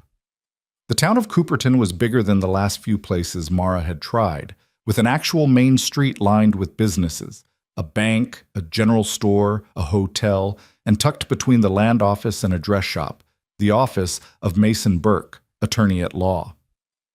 They tied their horses to the rail outside, and Jonah held the door open for Mara. The office was small but tidy, lined with law books and filing cabinets. A young clerk sat at a desk near the door, and behind him, through an open doorway, Mara could see a man working at a larger desk. "Help you folks?" the clerk asked, looking up from his ledger. "Need to see Mr. Burke," Jonah said. "It's urgent." "Do you have an appointment?" "No, but—" "Mr. Burke is very busy. I can schedule you for next Thursday. Tell him it's about guardianship fraud and forged legal documents." Mara's voice came out sharper than she intended. "Tell him a woman and 6 children are about to lose everything to a man who beats women and threatens children. See if he's too busy for that." The clerk's eyes widened. Before he could respond, the man from the inner office appeared in the doorway. He was perhaps 50, with gray threading through his dark hair and sharp eyes that seemed to take in everything at once. "I'm Mason Burke," he said, "and I'm never too busy for a case like that. Please come in." His office was even more crowded with books than the outer room. Legal volumes were stacked on every surface, and papers covered his desk in what appeared to be organized chaos. He cleared 2 chairs and gestured for them to sit. "Now then," he said, settling behind his desk. "Start from the beginning. Leave nothing out." So Mara told the story again. Her husband's death, Victor's appearance and his violence, the missing will, their flight and the weeks of wandering, Jonah's rescue, and finally Victor's appearance yesterday with his claimed guardianship papers. Burke listened without interrupting, occasionally jotting notes on a pad of paper. When she finished, he sat back and steepled his fingers. "This Judge Morrison, who supposedly signed the guardianship order. Do you know where he presides?" "No, Victor didn't say, and I was too shocked to ask." Well, that's interesting because there is no Judge Morrison currently sitting in Oklahoma Territory.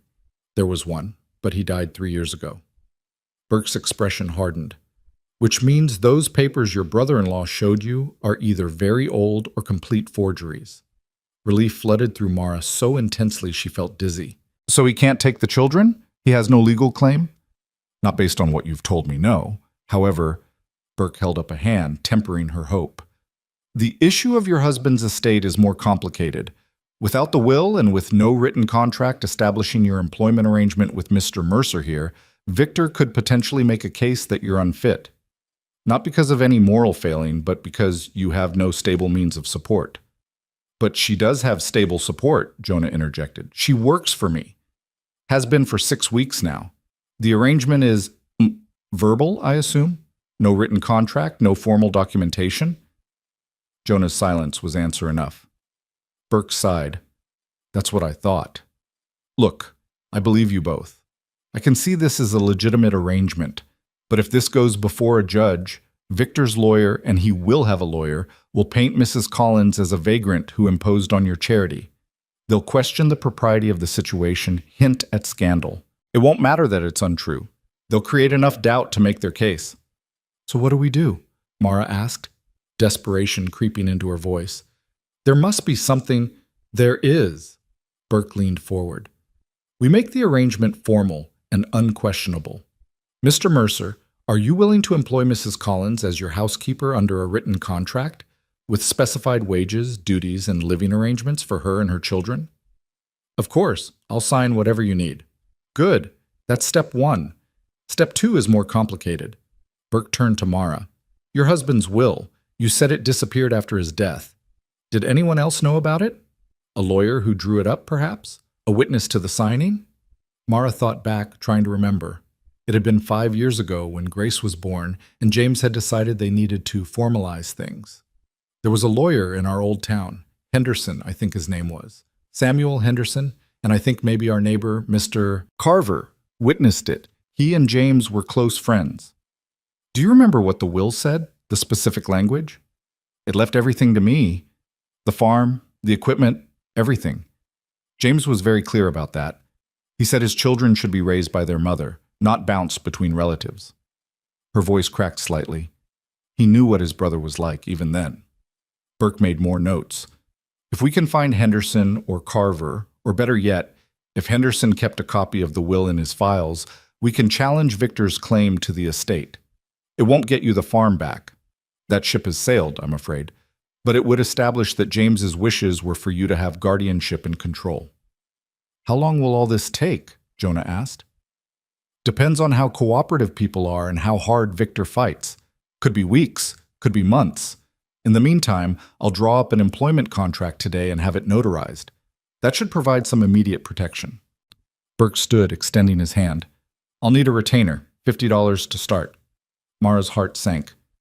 $50. She didn't have 50 cents to her name, but Jonah was already reaching for his wallet.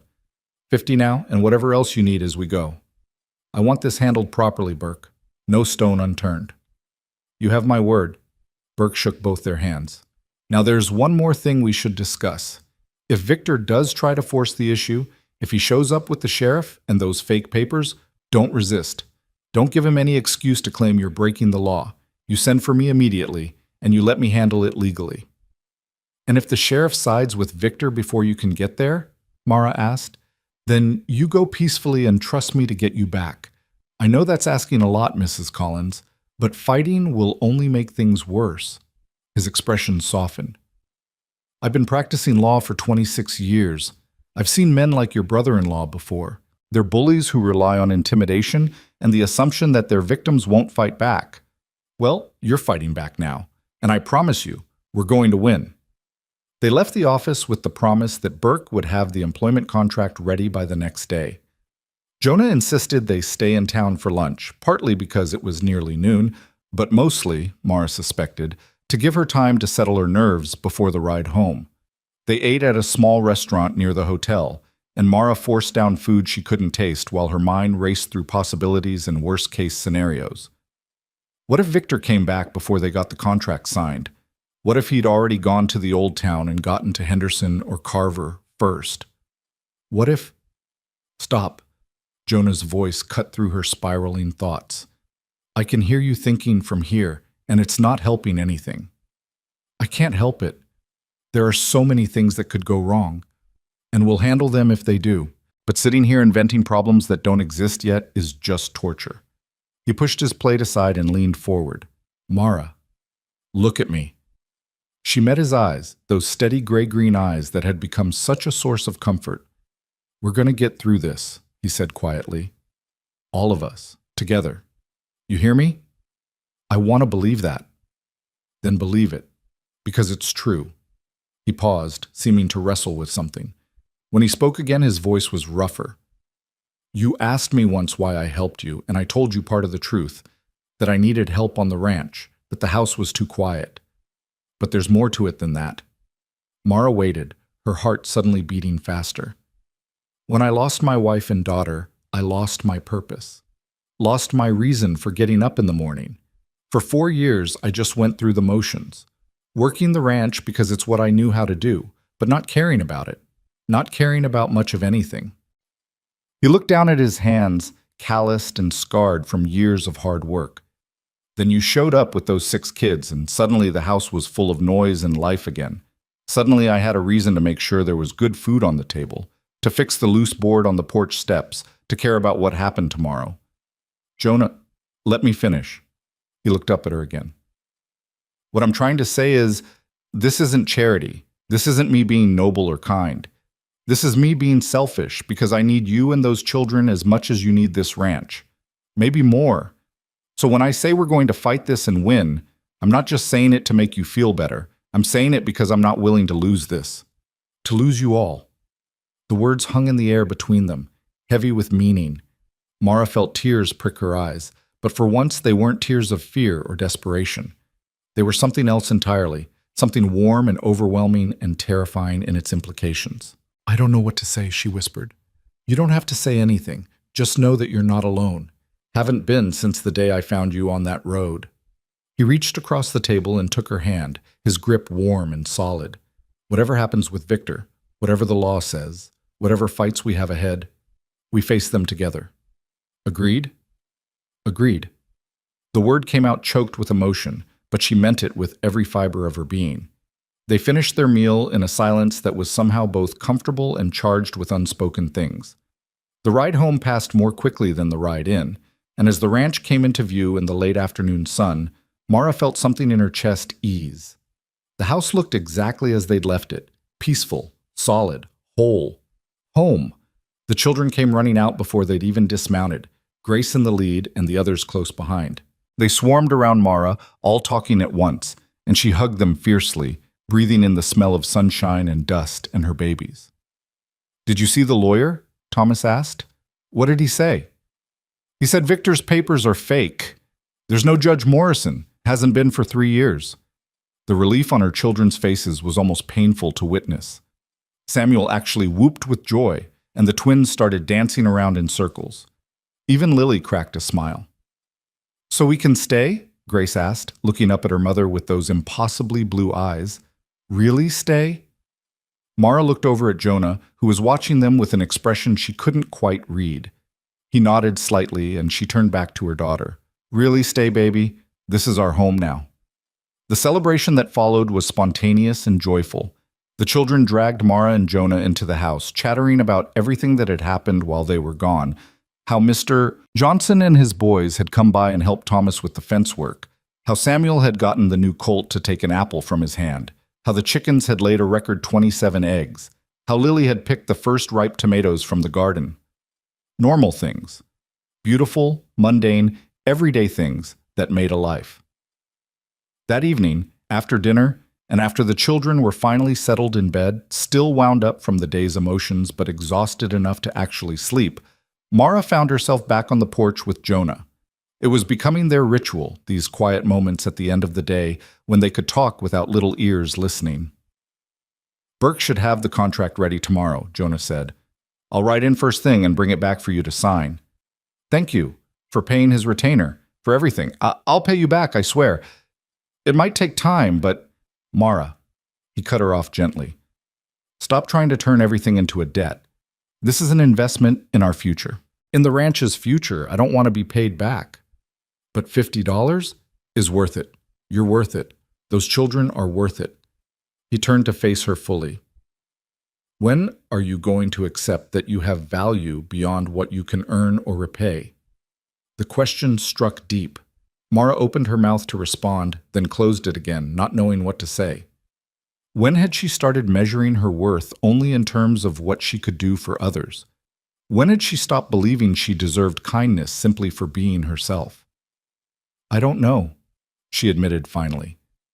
"Maybe when James died, or maybe before that, when I was growing up and learned that love always came with conditions. Do this, be that, earn your place. I guess I never learned how to just accept." "Well, it's time you learned." Jonah's voice was soft but firm. "Because those children up there accept you completely, just as you are. And so do I."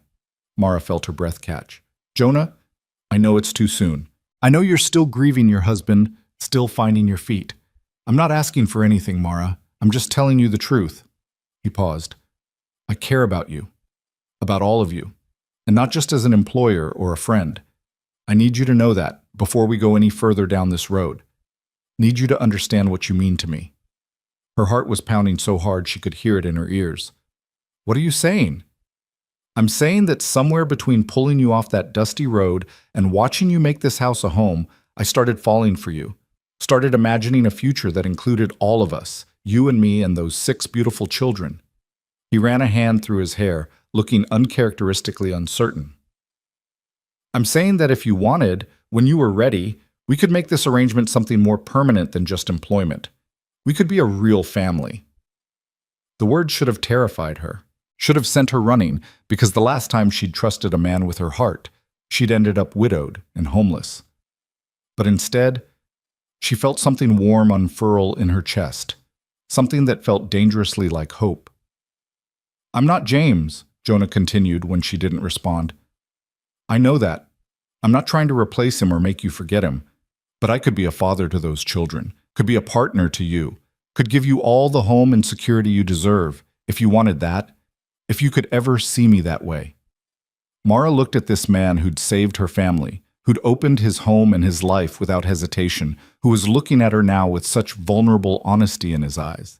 And she realized with startling clarity that she could see him that way, could imagine waking up next to him, building a life with him, growing old on this ranch together. It was too soon.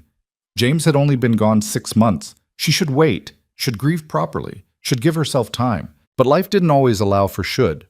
Sometimes you had to grab onto happiness when it appeared, because waiting for the perfect moment meant missing the real one. "I'm not ready yet," she said slowly.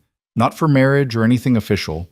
But Jonah, I need you to know that when I think about the future now, you're in it. You and this ranch and the life we're building here. I don't know when I'll be ready for more, but I want you to wait for me, if you're willing." The smile that crossed his face was like sunrise, slow, warm, and full of promise. "I can wait. I've waited 4 years to feel alive again. I can wait a few more months for you to be ready." He took her hand and they sat together in the darkness, fingers intertwined, not saying anything because everything important had already been said. Around them, the ranch settled into night. Cattle lowing in the distance, crickets chirping in the grass, the windmill's steady creak, and inside the house, 6 children sleeping safe and sound. This was peace, Mara thought. This was what home felt like. Not a place, but a feeling of belonging, of being wanted exactly as you were, with all your broken pieces and messy history. Of knowing that tomorrow might bring challenges, but you wouldn't face them alone.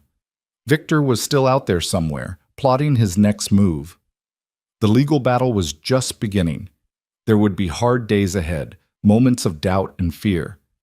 But tonight, Mara had this.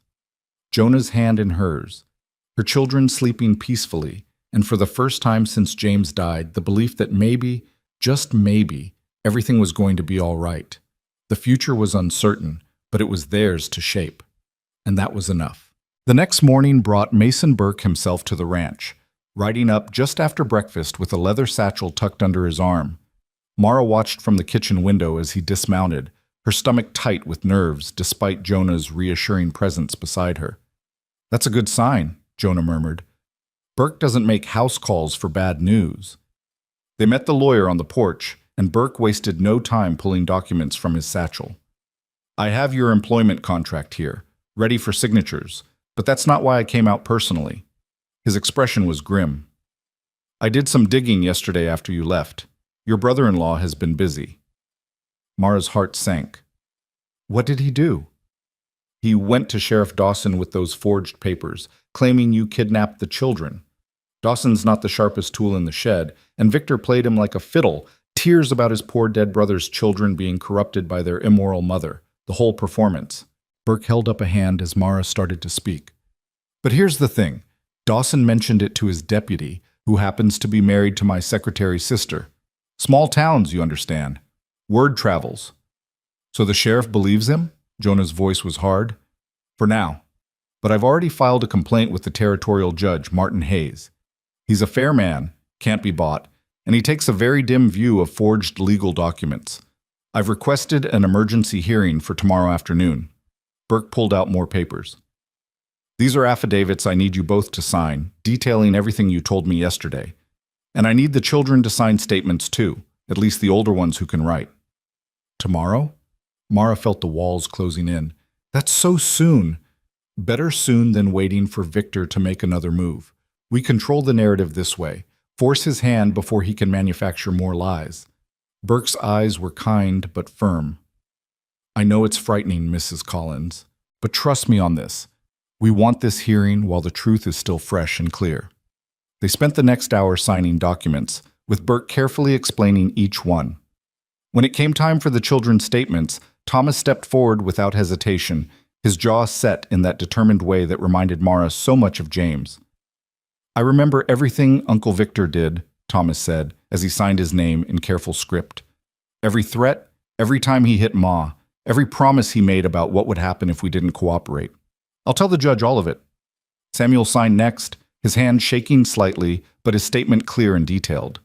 Even the twins, at Burke's gentle prompting, managed to write a few sentences about being scared of their uncle, about running away in the night. Grace watched all of this with wide eyes. "Do I have to write something too?" she asked in a small voice. "Not if you don't want to, little one," Burke said kindly. "But if you feel up to it, your voice matters too." Grace looked at her mother, then at Jonah, then back at Burke. Finally, she nodded. In her careful, childish handwriting, she wrote, "Uncle Victor is mean. He hurt Mama. I don't want to go with him. I want to stay with Mama and Mr. Jonah forever." The simplicity of it brought tears to Mara's eyes. Burke carefully collected all the statements and added them to his satchel. "That's everything I need for now. The hearing is tomorrow at 2 o'clock at the courthouse in Guthrie. That's about a 4-hour ride from here, so you'll need to leave early. I recommend bringing all the children. The judge will want to see them." "All of them?" Mara's voice rose. "Even Grace? She's only 6. "Especially Grace. Judge Hayes has a soft spot for children, and seeing her, seeing all of them healthy and happy and clearly bonded with both of you, will speak louder than any legal argument I can make." Burke stood, preparing to leave. "One more thing. Victor will be there and he'll have representation. Don't let him provoke you. Don't engage with him at all. Let me do the talking." After Burke left, Mara found herself unable to sit still. She cleaned the kitchen that was already clean, reorganized the pantry that was already organized, scrubbed floors that didn't need scrubbing. Jonah finally caught her by the shoulders as she was about to start washing windows for the second time that week. "Stop," he said gently. "You're going to wear yourself out before we even get to the hearing." "I can't help it. I need to do something, need to keep moving, or I'll start thinking about all the ways this could go wrong." "Then let's take a walk. Get out of this house for a bit." He called to Thomas to watch the younger children, and then he and Mara walked out toward the south pasture where wildflowers bloomed in great sweeps of purple and gold. The day was warm but not oppressively hot, and a breeze carried the scent of grass and earth and growing things. They walked in silence for a while, and Mara felt some of the tension ease from her shoulders. There was something healing about this land, something that spoke to the deepest parts of her soul. Maybe it was the vastness of it, the way it made human problems seem smaller by comparison. Or maybe it was simply that she'd found peace here, and her body remembered that even when her mind was churning with worry. "Tell me about James," Jonah said suddenly. Mara looked at him in surprise. "What?" "Your husband. You've mentioned him, but you haven't really talked about him. What was he like?" It was the last thing she'd expected him to ask.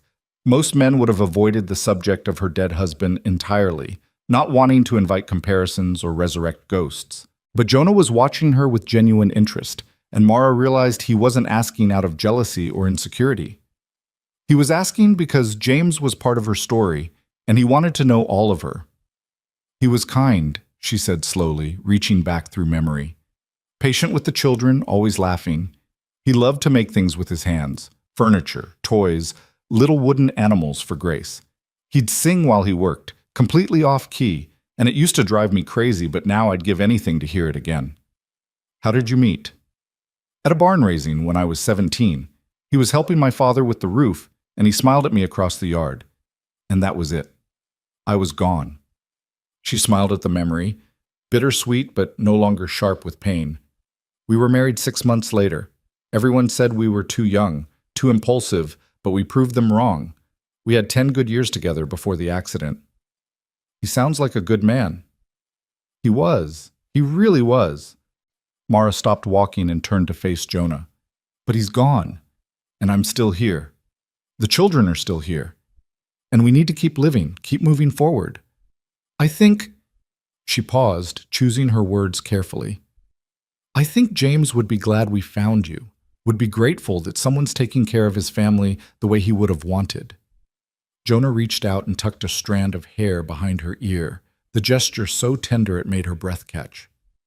"I hope so, because taking care of his family has become the most important thing in my life." They stood there in the field of wildflowers, the sun warm on their faces, and Mara felt something shift inside her. The guilt she'd been carrying, the feeling that caring for Jonah was somehow a betrayal of James, began to ease. James would want her to be happy, would want the children to have a father figure, a stable home, a future. Loving Jonah didn't mean forgetting James. It just meant choosing to live fully in the present rather than dwelling in the past. "When this is over," she said softly, "when Victor is dealt with and the legal matters are settled, I think I'll be ready. For more. For us." Jonah's eyes lit up with hope and something deeper. "You mean that?" "I mean that. You've been patient with me, with all of us. You've given us time to heal and space to breathe. And somewhere along the way, this stopped being just a safe place and started being home. You stopped being just our employer and became," she searched for the right word, "became ours. Part of us." He pulled her into his arms then, and Mara let herself lean into his strength, feeling the steady beat of his heart against her cheek. They stood like that for a long moment, two people who'd been broken by loss finding wholeness in each other. "Whatever happens tomorrow," Jonah murmured into her hair, "we face it together. And when it's done, we start building the life we both deserve. Deal?" "Deal." They walked back to the house hand in hand, and Mara felt lighter than she had in months. The fear was still there. She'd be foolish not to be afraid of the hearing tomorrow, but it no longer consumed her. Whatever the judge decided, whatever legal hoops they had to jump through, she knew one fundamental truth: she wasn't alone anymore. That evening, she gathered the children after supper to prepare them for the next day. They sat in the parlor, all 6 of them watching her with varying degrees of anxiety. "Tomorrow we're going to see a judge," she began. "He's going to listen to both sides, our side and Uncle Victor's side, and then make a decision about where you children should live." "But we want to live here," Michael said immediately, "with you and Mr. Jonah." "I know, sweetheart, and that's what we're going to tell the judge.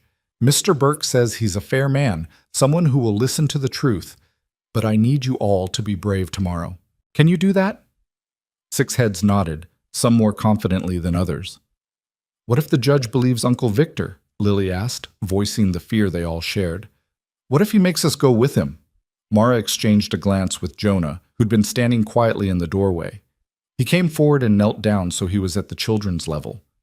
"Then I fight harder," he said simply. "I appeal to every judge in the territory if I have to. I hire more lawyers. I do whatever it takes, because you're not going anywhere you don't want to go. Not while I have breath in my body." The fierce protectiveness in his voice seemed to reassure them. Grace climbed into his lap, and Jonah wrapped his arms around her automatically, like he'd been doing it all her life. "You promise?" Grace asked. "I promise, little one. You're mine now, all of you, and I take care of what's mine." Thomas, who'd been quiet until now, spoke up. "What do we call you? At the hearing, I mean. Mr. Mercer seems too formal if we're supposed to be family, but Jonah seems too familiar if we're supposed to be employees," Is says. It was a good question, one that cut to the heart of their ambiguous situation. Jonah looked at Mara, clearly wanting her input before answering. "What do you want to call him?" Mara asked her children. "What feels right to you?" The children looked at each other, having some silent conversation that only siblings could have. Finally, Samuel spoke up. "Could we call you Pa? If that's all right with you, I mean. We know you're not our real Pa, but you've been more of a father to us than Uncle Victor ever was. More even than—" He stopped, looking guilty. "I don't mean to dishonor Dad's memory." "You're not," Mara said quickly, her throat tight with emotion. "Your father would be honored that you found someone worthy of that title." Jonah's eyes were suspiciously bright. "I'd be proud to be called Pa. More proud than you know." His voice roughened. "Your father was a good man who loved you all. I'm not trying to replace him, but if you'll let me, I'll stand in that gap for you, be the father you need now." Just like that, the last barrier fell away.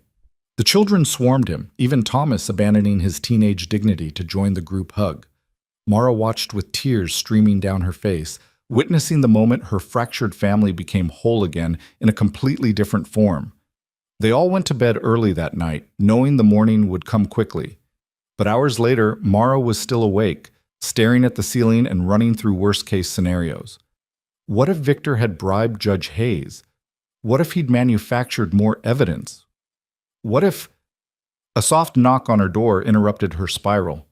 "Mara, you awake?" She opened the door to find Jonah standing there in his nightshirt, hair mussed from sleep.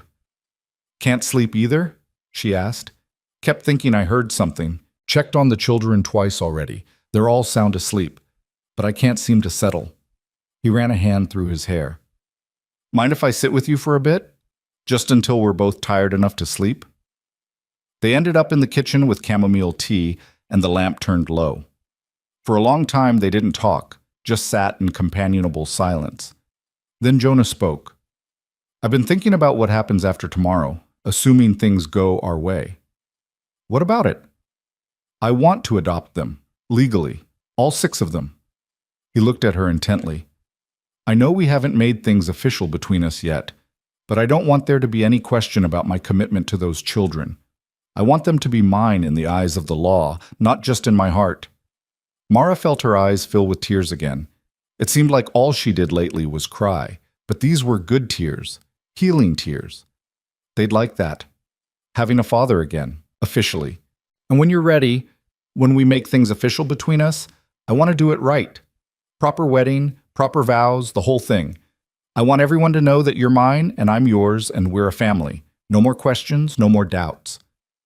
"Jonah Mercer, is that a proposal?" "Not yet. When I propose, you'll know it. This is just me letting you know my intentions so you can prepare yourself." His eyes twinkled with gentle humor. "Fair warning and all that." She laughed despite her nerves, and somehow that made everything feel more manageable. If they could still laugh, still plan for the future, then maybe everything really would be all right. They finally made it to bed around 2 in the morning, and what felt like minutes later, the rooster was crowing and the sky was lightening with dawn. Mara woke the children, got everyone dressed in their best clothes, which weren't saying much after weeks of travel, but at least everything was clean and mended. Jonah hitched the wagon, and they set out in the pre-dawn darkness, needing every minute of travel time to reach Guthrie by 2 o'clock. The children were quiet during the ride, the twins actually sitting still for once, sensing the gravity of the day ahead. Grace sat between Mara and Jonah on the wagon seat, her small hand clasped tightly in her mother's. They reached Guthrie with an hour to spare and found Mason Burke waiting on the courthouse steps. He looked them over with an approving nod. "Good. You all look respectable and well cared for. That's important." He knelt down to address the children directly. "Now, the judge may want to ask you some questions. Just tell the truth. Don't exaggerate. Don't guess if you're not sure. If you don't know something, it's okay to say, 'I don't know.' Understood?" The children nodded solemnly. "Mr. Burke?" Thomas stepped forward. "Will Uncle Victor be in there?" "He will. But you don't have to look at him or speak to him. Keep your eyes on the judge or on me. Victor Collins can't hurt you anymore." They filed into the courtroom, a grand space with high ceilings and dark wood paneling that made everyone speak in hushed tones. Victor was already there with his lawyer, a sharp-faced man in an expensive suit. When Victor saw them enter, his expression twisted with fury before he managed to school it into something more acceptable. Judge Hayes entered and everyone rose. He was an older man with white hair and shrewd eyes that seemed to take in everything at once. He settled behind his bench and gestured for everyone to sit. "All right," he said, his voice carrying easily through the courtroom. "I've reviewed the preliminary documents filed by Mr. Burke. This is an unusual case. Mr. Collins, you claim guardianship of your late brother's children based on documents signed by Judge Morrison. Mr. Burke contends these documents are fraudulent, as Judge Morrison died 3 years ago. Let's start there. Mr. Collins, can you explain how you obtained papers signed by a dead judge?" Victor's lawyer stood quickly. "Your Honor, my client obtained these documents in good faith from a legal clerk in—" "I asked Mr. Collins, not you." Hayes's tone was sharp. "Mr. Collins, stand up and answer the question." Victor rose, and Mara was gratified to see him looking less confident than he had outside. "Your Honor, I may have been mistaken about the judge's name. It's been a difficult time, losing my brother and then having his widow disappear with the children. So you admit the documents may not be legitimate?" That is, I believed them to be legitimate when I presented them to Sheriff Dawson. That's not what I asked. Hayes shuffled through papers on his bench. I have here a death certificate for Judge Theodore Morrison, dated April 1887. I have witness statements from 3 court clerks confirming no guardianship papers were filed in this matter. I have affidavits from Mrs. Collins and her children detailing abuse and threats that drove them from their home. What I don't have is any credible evidence supporting your claim to guardianship. Victor's face was turning red. Those children are Collins' blood. So is their mother by marriage. And her claim supersedes yours unless you can prove unfitness. Can you? She's living in sin with a man not her husband. I have an employment contract right here, signed and notarized yesterday, establishing Mrs. Collins as Mr. Mercer's housekeeper with separate living quarters and specified wages. Try again. Mara felt hope bloom in her chest.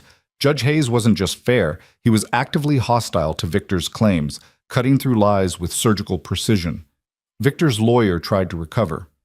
Your Honor, even setting aside the guardianship question, there's still the matter of the estate. As the closest male relative, show me the will. The will was lost. Convenient. Hayes turned to Burke. Burke, do you have evidence regarding the will? I do, Your Honor. I contacted Samuel Henderson, the lawyer who drafted the will in question. He's traveling here now with his copy from his files. He should arrive within the week. Additionally, I have a sworn statement from Robert Carver, who witnessed the will's signing, confirming that it left everything to Mrs. Collins. Hayes made a note. We'll hear Mr. Henderson's testimony when he arrives, but even without the will, Mr. Collins, you have a problem. You claim your brother's property as next of kin, but you sold that property immediately and pocketed the proceeds. By what right did you do that without going through probate? Victor's lawyer was looking increasingly desperate. Common practice in cases where common practice is not legal practice. You jumped the gun, Mr. Collins, and now you're trying to justify it after the fact. Hayes sat back. Let me be clear about what I'm seeing here. A man shows up with forged documents to claim children who are demonstrably afraid of him. He's already illegally disposed of their father's property. His sole motivation appears to be controlling whatever inheritance remains. Am I missing anything? Your Honor, Victor's lawyer tried. I'm not finished. Hayes's voice could have cut glass. Now, I could simply dismiss Mr. Collins's petition and be done with it. But I want to hear from the children. I want to know what they want. He gestured to the children, and they came forward together, holding hands. Thomas stood in front, the others ranged behind him like soldiers. State your names for the record, Hayes said, his tone gentling. They did, one by one. Then Hayes focused on Thomas. You're the oldest? Yes, sir, 14. Tell me about your uncle, in your own words. Thomas took a deep breath. He showed up after Pa died and said the farm was his now. Ma told him Pa had a will leaving everything to her, but Uncle Victor said he couldn't find it. He said Ma should marry him to keep everything in the family. When she said no, Thomas's voice hardened. He hit her. I saw the bruises. And he told me that if I didn't convince Ma to cooperate, he'd make sure none of us had anywhere to go. Did he hit you or your siblings? No, sir, just Ma. But he scared us. The way he looked at her, the way he talked, we knew he'd hurt her worse if we stayed. Hayes made more notes. Then he addressed Samuel. What about you, son? You agree with what your brother said? Yes, sir. Uncle Victor is mean. He made Ma cry. We ran away in the middle of the night because we were scared. One by one, Hayes questioned the children. The twins confirmed Thomas's story. Lily described hearing their mother's sobs through the bedroom walls. And Grace, sweet Grace, climbed right up onto the judge's bench like she was visiting a favorite grandfather and said, We want to stay with Mama and Pa Jonah. They take care of us. Uncle Victor doesn't love us. Pa Jonah does. The courtroom was silent. Even Victor's lawyer seemed at a loss for words. Hayes looked at Grace for a long moment, then gently lifted her down. Thank you, sweetheart. You've been very brave. You can sit down now. He waited until all the children were back in their seats, then turned to Victor. Mr. Collins, I'm going to give you one chance to withdraw your petition gracefully. Because if you don't, I'm going to rule against you and note in the official record that you attempted to use forged documents to gain custody of children who are clearly terrified of you. That record will follow you. It will make it very difficult for you to pursue this matter in any other court. So I suggest you take this opportunity to walk away." Victor stood there, his face mottled with rage and humiliation. For a moment, Mara thought he might actually explode. But his lawyer put a hand on his arm and whispered something urgent. Finally, Victor bit out, "I withdraw my petition." Smart choice. Hayes stamped a document with decisive force. "Petition withdrawn. Custody remains with the mother. Furthermore, I'm ordering that Mr. Victor Collins maintain a distance of at least 100 yards from Mrs. Collins and her children. Any violation will result in immediate arrest. We're done here." He banged his gavel, and just like that, it was over. Mara sat frozen, unable to believe it had been that simple. 6 months of running, weeks of fear, and it ended in less than an hour with Victor slinking out of the courtroom in defeat. Burke was grinning. "That went better than I could have hoped. Hayes really took him apart." "So we're safe?" Mara asked, needing to hear it said. "Really safe. Really safe. Victor has no legal standing, and with the restraining order, he can't come near you. It's done, Mara. You won." The children erupted in cheers, Grace actually jumping up and down. Thomas was grinning wider than Mara had seen since before his father died. And Jonah was looking at her with such pride and relief that it made her heart ache. They celebrated that night at a hotel restaurant in Guthrie, the children giddy with relief and freedom. They ate until they couldn't eat anymore, and for once Mara didn't worry about the cost. This was a moment worth celebrating, worth marking as the end of one chapter and the beginning of another. The ride home the next day was completely different from the tense journey there. The children sang songs, played games, pointed out interesting clouds. They were children again, freed from the weight of fear they'd been carrying. As the ranch came into view in the late afternoon sun, Grace turned to Mara with shining eyes.